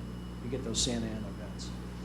So one of my jobs as a, quote, supervisor is throughout the entire operation is to continually assess these considerations and determine whether or not we ought to be doing the operation. And I got to tell you, higher leadership generally has been good also about not forcing us to continue. It's usually the pilot, your own personal sense of, a desire to succeed and achieve, and you're, trying to do your job that is the limitation. And you have to sometimes have people tell you, stop working this operation. Airspace control, I just want to touch on that. Continuous risk assessment. My worry is in the future as this gets bigger and we have maybe even fixed wing platforms that start going night vision goggle down the road, more states, maybe even more fed, who knows, this might be 4 years, 5 years, 10 years down the road, is that we're going to be flooding the airspace just like we do in LA County during the day. We've hit a point of saturation. We've hit a point where to manage that is almost, it's nearly impossible. And unfortunately, I get stuck doing it a lot. It's brutal. It's absolutely brutal. So that's a little bit off topic, I suppose. anyways, I know I talk fast, I can feel that whole Sudafed thing going, but I'd love to answer some questions for you about our operation or anything you might have about it. I'll go to the podium. All right, who's got some questions for Michael? Sean? Yeah, it's not really a question, Mike, but we haven't, Ventura County, myself and you, we haven't spoken on our interagency nighttime drills that we do. Do you want to talk about that? Yeah, sure. Actually, I would include LA City in that. I think we've been pretty good every year about exercising at least right up to the agencies that border the Angeles. I would like to get Ventura in there one day as well and do a complete one. However, the note on that is we've been pretty consistent with that, and we do those interagency drills. And the best part about it, what I found to be the most interesting, is how the ground guys, when they get together and they work, the way they fill your aircraft versus the way we fill our aircraft, et cetera, et cetera. That's extremely valuable because we all know that choke point near the helispot is probably where things are going to go wrong. But we started that the first year that you stood that up. I know we did one I believe last year with LA City at the Chatsworth one, right? So, and that's another part of it as this grows. The logistics to drill multi-agency obviously is a lot of money and very complex. Kern County actually sponsored last year's large multi-agency drill, and Orange County's been doing that. So for several years now, we've been pretty proactive at getting that together. And that's not just the aircraft flying together and working helispot operations. That's the command teams and the leadership running the helibase and running a simulated incident. And that's a piece for them as well, because I think crew rest and fatigue associated with aviation operations, whether you're on the ground doing water fills or flying an aircraft, sometimes senior leadership doesn't quite appreciate that, nor do they take that into consideration, and that's where the writing, the actual guidance of FireScope has been so important. These are the numbers. Can they be moved around a little bit maybe? Well, we'll see as time goes on, but I don't think, I'm not necessarily a big fan of writing everything down, but there are things that have to be written down. You write too much down, you complicate your operation. You don't write things down, then you get wrangled into doing things maybe you shouldn't or are questionable. Have time for one more question? Anybody? All right. You got a question? All right. But in your area in Ventura County, in the high-risk areas that you cover, do you see any problems or have any problems with small UAVs that people are flying on their own? It's becoming more of a problem. We've actually had some visible sightings and incidents, and I think we even had one Robinson maybe have a near miss. I personally haven't seen any, but they're out there continuously. There's reports of them all the time. We had a conference, a little meeting with law enforcement to try and see what we can do to possibly mitigate that, or how we're going to go about trying to locate the individual flying. It's not so much necessarily seeing the UAV, it's trying to figure out who the hell's running the thing, basically. And since they have a pretty substantial range on them, it might be hard to spot who's doing it. But my understanding, even, there are specific regulations already on what you're supposed to do to operate them. There's probably a lot of guys who don't know what those are. So law enforcement has the lawful right, basically to interdict, especially when it comes to emergency operations, meaning firefighting aircraft, the hazard that it poses to public safety. So I think we're going to see that become a bigger problem, in the very near future. There's some, communication efforts to get it out to the public. Hey, please work with us on this stuff. But, who knows? They're already doing things they shouldn't do. So I don't think being nice to them and asking please is necessarily going to stop it. But, Hey, you guys, if you have other questions for any of the presenters, again, think about those. We can cover some of those at the networking event this evening, and let's have a nice hand for Michael.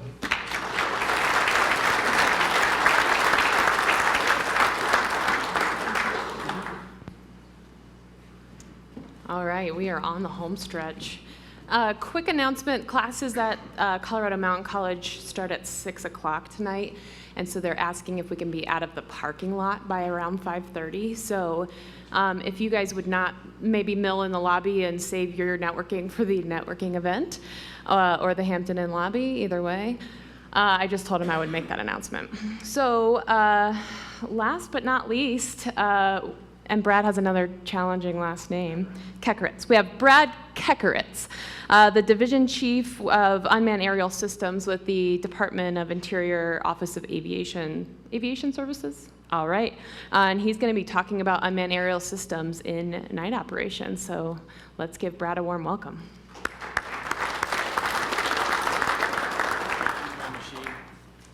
You want to use yours? I'm sorry, Brad. Can I say one more thing? No, go for it. Hey, if you are a vendor and you have a table tonight at our networking event, don't forget we're having actually 5 vendors tonight at our networking event.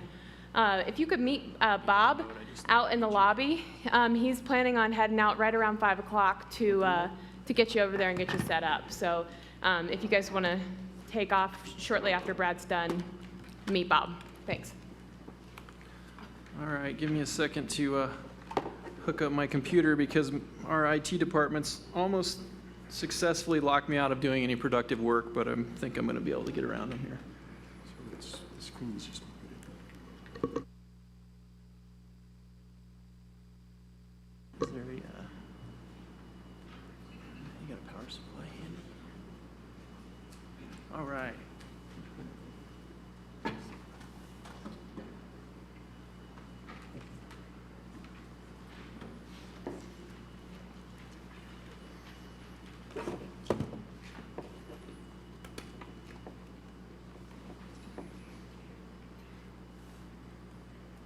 All right, there we go.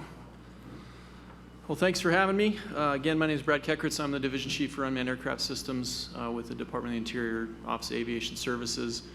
Our agency is responsible for aircraft approval, pilot training in UAS specifically, as well as contractor evaluations and approval for both manned and unmanned aircraft for all the agencies within the Department of the Interior. I kind of got into UAS through a pretty circuitous route.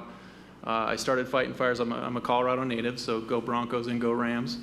Grew up in Fort Collins, started fighting fire there. Ended up moving all around the West on helitack crews over about 18 years. Prior to coming to OAS, spent 10 years working for the Bridger Teton Forest and Grand Teton Park doing fire and search and rescue with our 2 aircraft there based in Jackson Hole, Wyoming. 2009, took a career change, moved over to Boise as a training specialist in aviation. They were looking for somebody to start the training program for small UAS. Because I was a pilot and flight instructor, they saddled me with that role, and it's only progressed from there. So it's been pretty interesting work. So in addition to my job with DOI, I'm also serving as the chair, the first chair of the Interagency Fire Unmanned Aircraft Subcommittee, which is one of the subcommittees under the National Interagency Aviation Council, which is part of the NWCG organization. And we're chartered with planning our integration strategy, developing operator qualifications, contractor qualifications, an operations guide. So it's a pretty daunting job to look at how we're going to eat that elephant, but you'll see how we're starting to do that.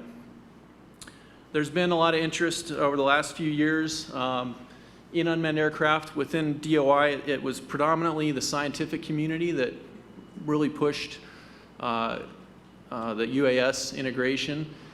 We have been involved in it since about 2009 and went operational with some DoD surplus Raven airplanes in 2009, and then brought on some other aircraft, the Honeywell T-Hawk. It's a ducted fan, looks like a flying trash can. We really cut our teeth on those systems to learn about what worked best.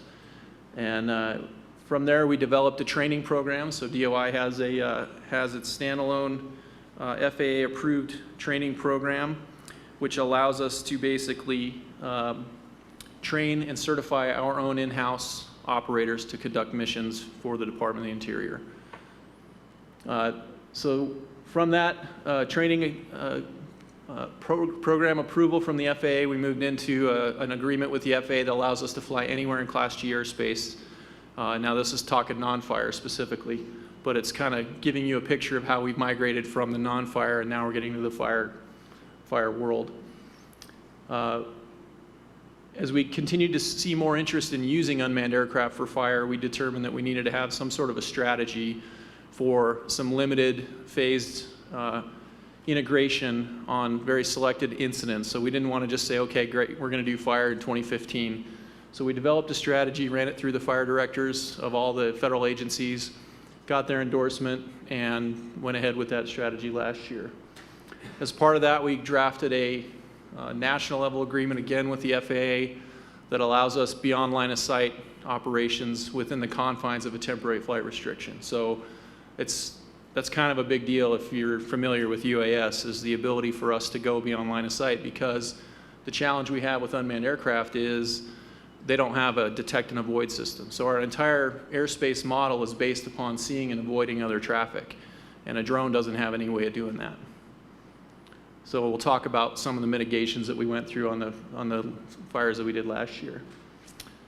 As part of that, we put together an RFI, request for information, from the industry on some ISR, and here I am a firefighter, I'm a pilot, I work for the government, and I'm dealing with DoD contractors, so if I talk in acronyms, just wave your hand and say, I don't know what the hell you're talking about, because there's a lot of them. But ISR, intelligence, surveillance, reconnaissance, that's really what the small airplane type aircraft are built for. So we put out the RFI, got a bunch of responses back, selected some aircraft, and then we went forward with the demonstrations last year. We also have been working with Lockheed Martin and Command Aerospace on the unmanned KMAX aircraft. That's been about a 3-year relationship that we've had exploring the potential of using optionally piloted helicopters for firefighting. Could be day, could be night. The aircraft really doesn't care.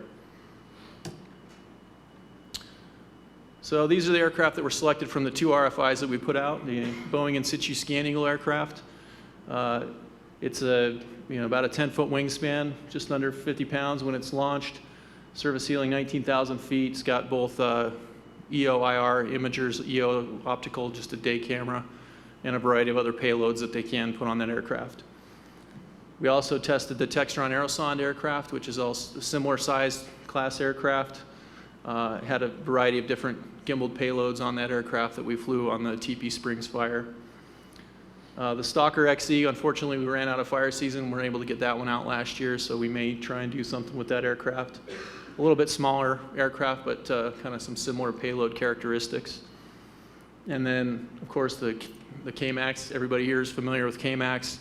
If you're not familiar with the optionally piloted KMAX, it was its genesis was the Marine Corps in Afghanistan had a requirement for doing some convoy replacement to move cargo, just to keep people off the roads the best they could. They developed the aircraft, sent it over for initial deployment, was going to be, I think, 6 months or something relatively short. They ended up keeping it for almost 4 years, the aircraft that they had over there, the 2 of them, and 2 or 3, I can't remember, but flew about almost 2,000 sorties moving cargo, very successful in that mission. So we did 3 different demonstrations last year. One was the Paradise Fire. We were there for about a week. That was with the Scan Eagle, doing the missions that you see there, predominantly infrared reconnaissance, some mapping. But we also did the integration piece. How are we going to integrate with the incident management team? How are we going to integrate with the helicopters that were on site? Then from there, we went to the TP Springs Fire on the Payette National Forest, a little bit more complex. So the Paradise Fire was a interesting fire. It was in a rainforest on the west side of the Olympic Peninsula and was long duration. Fire had been there for months when we got there. burning in the understory, a lot of mossy, really heavy vegetation, super smoky conditions. And so it was a good entry-level test bed for what we were trying to accomplish. TP was a little bit more complex, Type 1 team on site, interesting stuff going on with some conflict with the public. We had some concerns about what was going to happen there when we brought a drone out and started flying around with a camera. Ironically, nothing happened. And then the KMAX, we'll talk a little bit more about that. So this just gives an example of the lawnmower pattern when we were doing some mapping runs with the Scan Eagle on the Paradise Fire. And underneath that, you can see the individual photos that were laid down.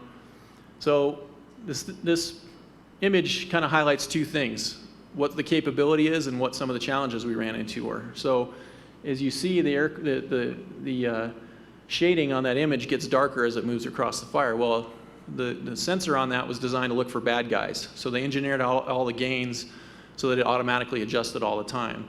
Well, when we're mapping something, we need to lock those gains down so we can tell the different relative temperature of that target. So that was one of the lessons learned that we came away from Paradise with. This is just a snapshot, some of the capability.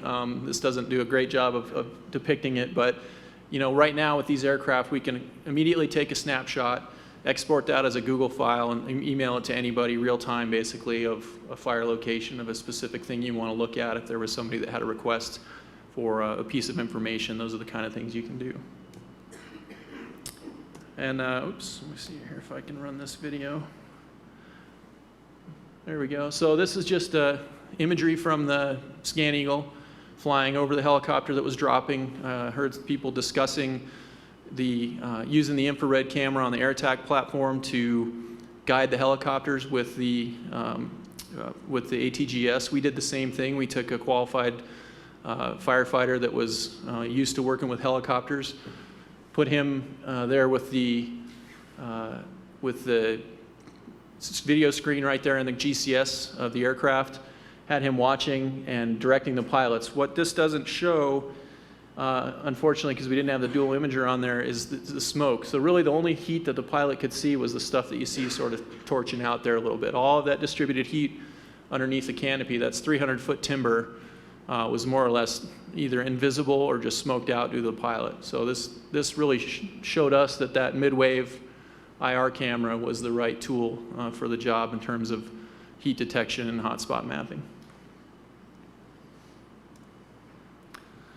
This is just an example of, again, flying the lawnmower pattern. This is from about 9,000 feet, a little over 9,000 feet AGL. So, the aircraft's got a very significant zoom capability. And the way that we handled the integration here was day one, we just stayed totally segregated until we got some flight time under our belt. Then we kind of came in laterally and looked at an oblique view of what was going on in the fire, and by about day 3, we were integrated over the top of the helicopters with about 8,000 vertical feet of separation. Had no issues, and by the end of the missions, the pilots were asking for some assistance in directing whether or not the drops were either being successful or how they could be more accurate. So this imagery really, anytime you do a mapping strip like this, it's just laying down picture after picture of digital imagery, and we can export that and then use that to create a mosaic map of a larger fire area. And that's one of the things that we're working on for 2016 and beyond. If you're not familiar with the Scan Eagle, it comes to it's a STOL aircraft, short takeoff and really short landing. It just captures the skyhook generally on the left or the right-hand wing, and that's how it lands. Catapult launched. One of the other missions we did there was looking for wildlife. We were able to detect and determine the sex of elk that were out there in the fire area, and basically just got some marching orders from one of the biologists in the park to go look around and see what we could find. Any questions on the Paradise Fire, the Scan Eagle? All right. So TP Springs, ramping it up here a little bit in terms of the complexity of the fire. Again, it took Took some time to get everything planned out with the overhead team that was there, work with the ATGSs that were there, sit down, come up with a strategy for how we were going to integrate the aircraft, sit down with the helibase personnel, brief the pilots on exactly what the aircraft capabilities were, where they could expect to see it. And I should point out that both of these aircraft are equipped with a Mode C transponder. So the Air Attack that had TCAS on board were able to follow where the UAS was at all time. And the UAS, the nice thing about them is they're always on altitude and they're always on airspeed. So they don't float up and down in the sky like sometimes we do as manned pilots.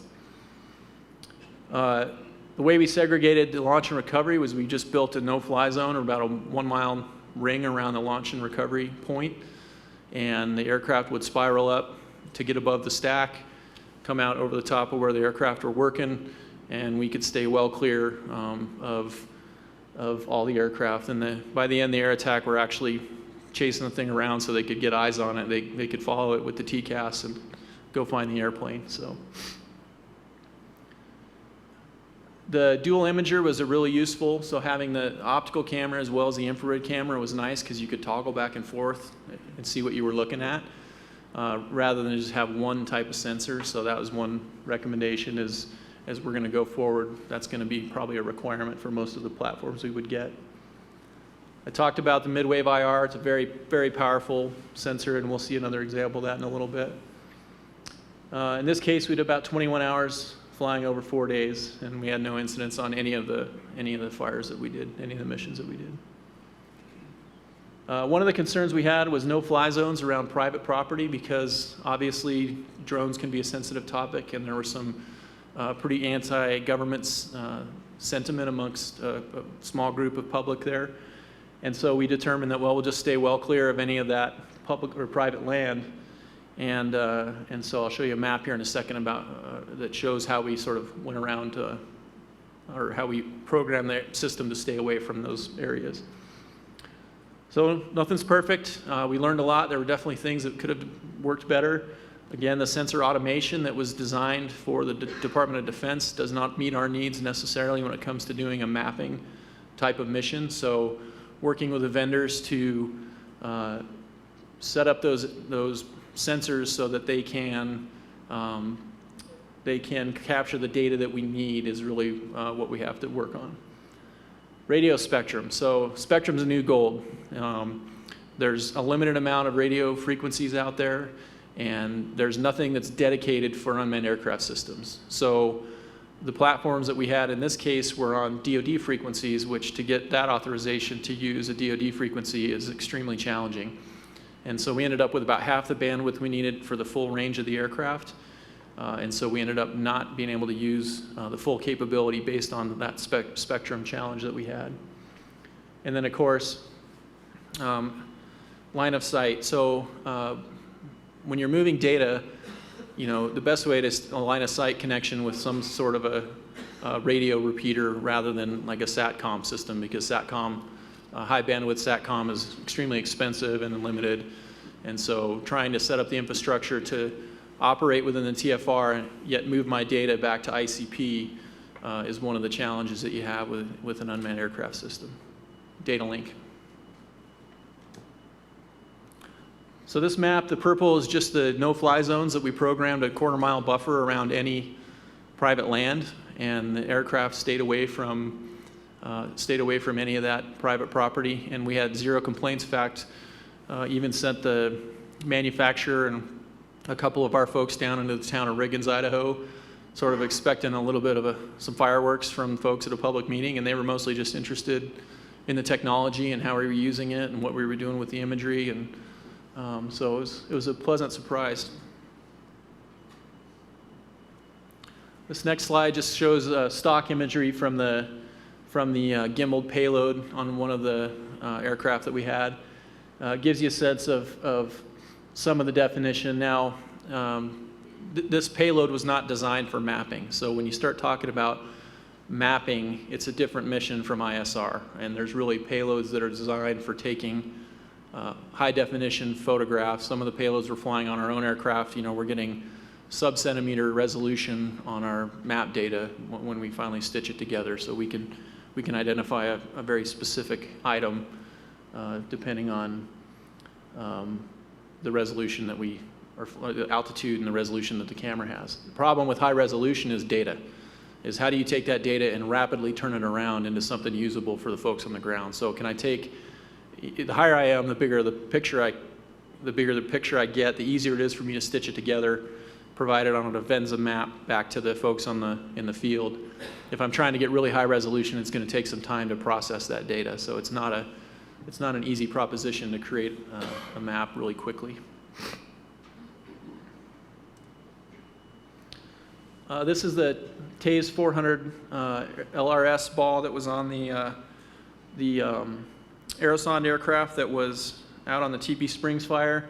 Just a quick snippet, you get a sense of kind of the ability of this sensor. This is a pretty good standoff here. It's probably 2-3 miles standoff from where the actual hotspot was. And you'll see when they go into the EO mode here, it's just a stump hole that's very difficult to pick out. Obviously the fire was dying when we were there. We didn't want to try and integrate on a big rip and crown fire, but it's really capable at picking out hotspots that are hidden in different locations. And again, this was during the day, both on the Paradise and on the TP Springs fire. We predominantly flew during the day because we didn't really have a need to stretch it into night operations. However, saying that, only thing that would change at night is that the sensor would get better because we wouldn't have ground heating and some of the challenges we had with the daylight. So it's fairly cold temperatures. It wasn't, height of summer or anything like that in Idaho, but at nighttime it'd be a very capable sensor. Now, this is the Aerosonde. It gives you a sense of where we were operating. Was right on the Salmon River Breaks. If anybody's ever been up there, it's right on the edge of the canyon north of McCall, Idaho there. We towed this up to a fire lookout, just a little trailer that has both the catapult on it that launches the aircraft, and it goes from 0 to 60 pretty quick and climbs right on out. And then the same trailer is what actually recovers the airplane into a net.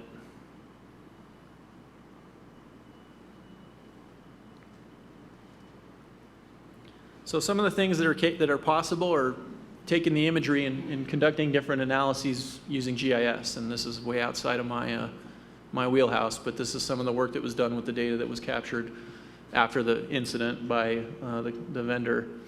And they basically just compared slope with the burn mosaic and then tried to determine where the steepest burned areas were. So there's one of the things that we're working on is trying to work with the fire severity folks and the burned area recovery folks to determine, what mapping products might be useful and how we can set up a workflow so that you go straight from bringing the aircraft out to creating a map in near real time that you can hand to somebody to make a decision on where to do mitigations or target resources for recovery. We can take the video, turn it into a bunch of still photographs, and then run it through a video or image processing software, and you can create three-dimensional models.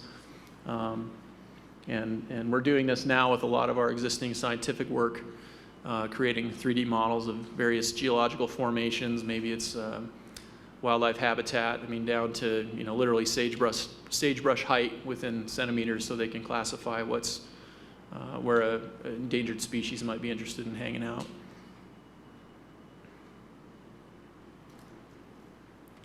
All right, last thing I'll leave you with here is our demonstration of the KMAX helicopter.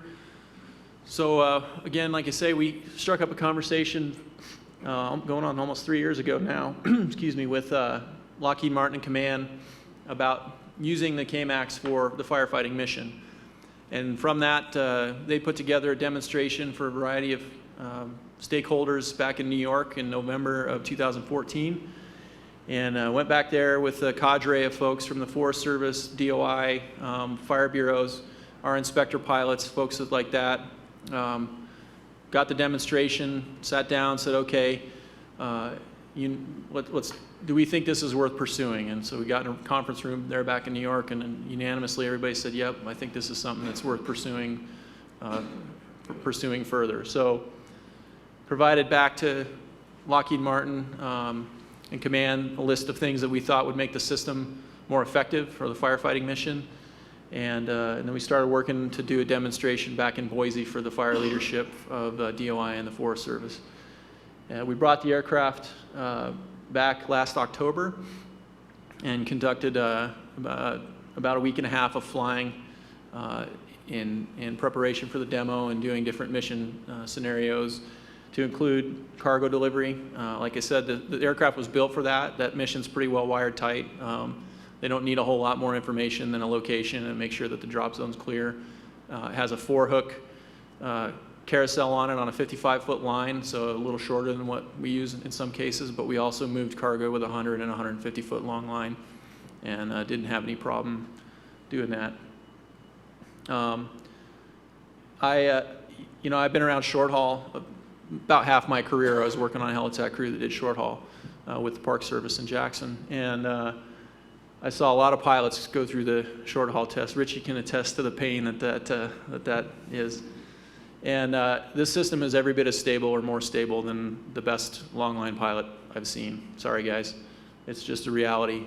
The aircraft's refreshing at 256 times a second, sensing what's going on and adjusting to it, and the hook just doesn't move. The aircraft doesn't move. You could set it down on this podium and it'll maintain vertical station keeping very accurately. So I was highly impressed with its capability as a cargo longline platform.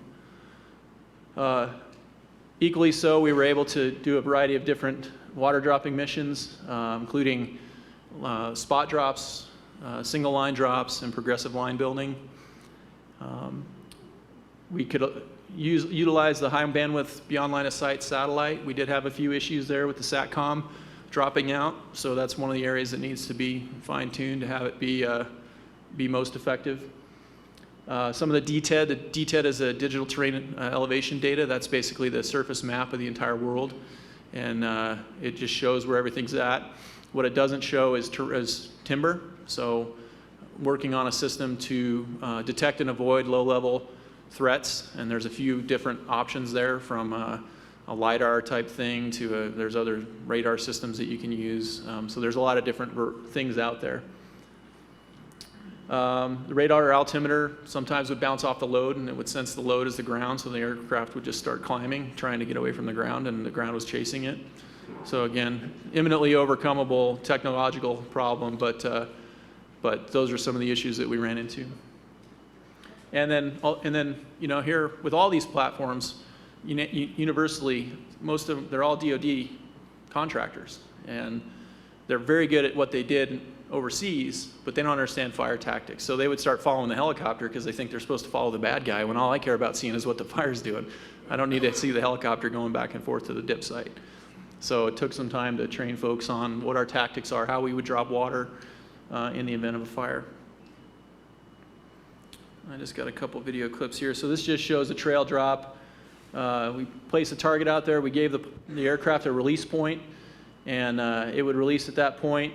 And based on that, we would then move that release point an appropriate distance, and we're able to then bring the aircraft around for a second drop, and it would tag on to that first drop and progressively build line.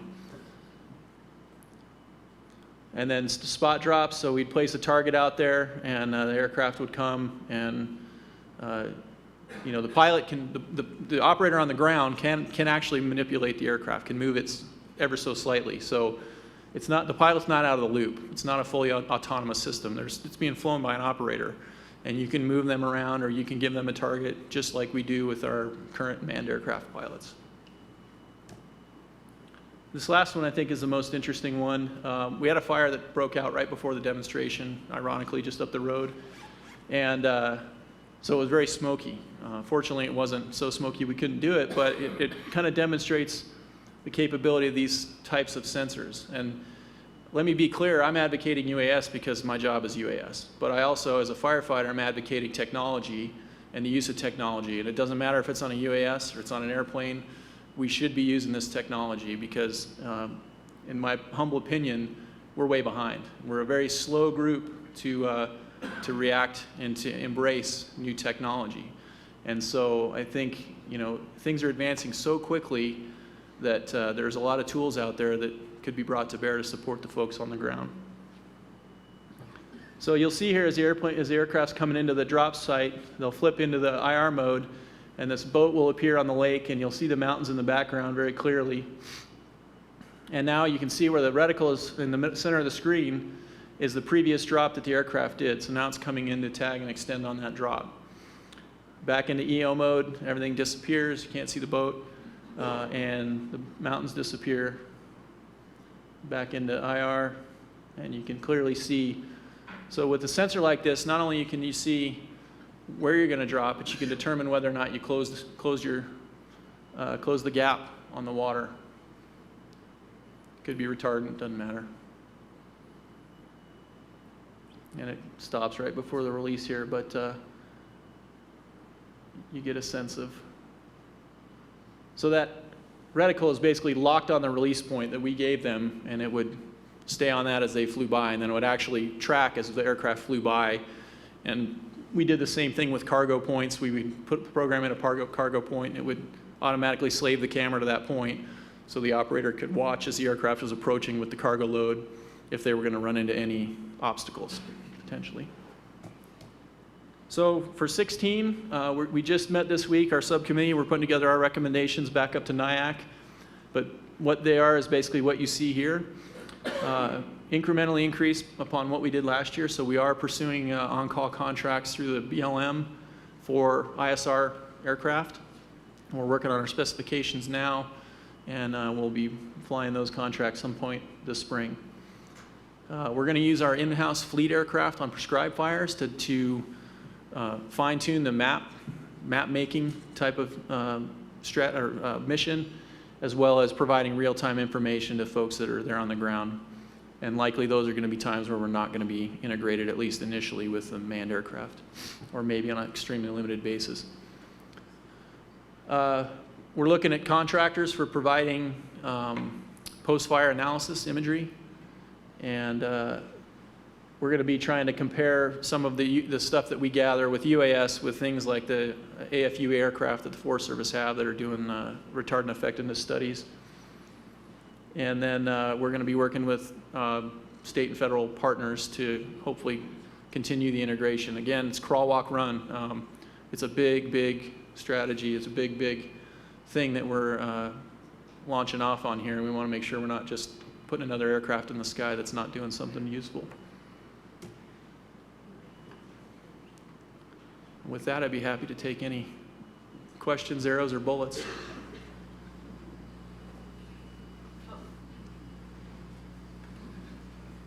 You guys are kind of wrapping up here with the time constraints we've got. Yep. What I'd like you guys to do is think about some questions that you might have for Brad. I think what we'll do, Brad, is we'll get back together in the morning. We'll take a couple minutes to do some intros. If you guys have something for Brad, do so. It's a lot of good information, Brad. Really appreciate the presentation. How do you do?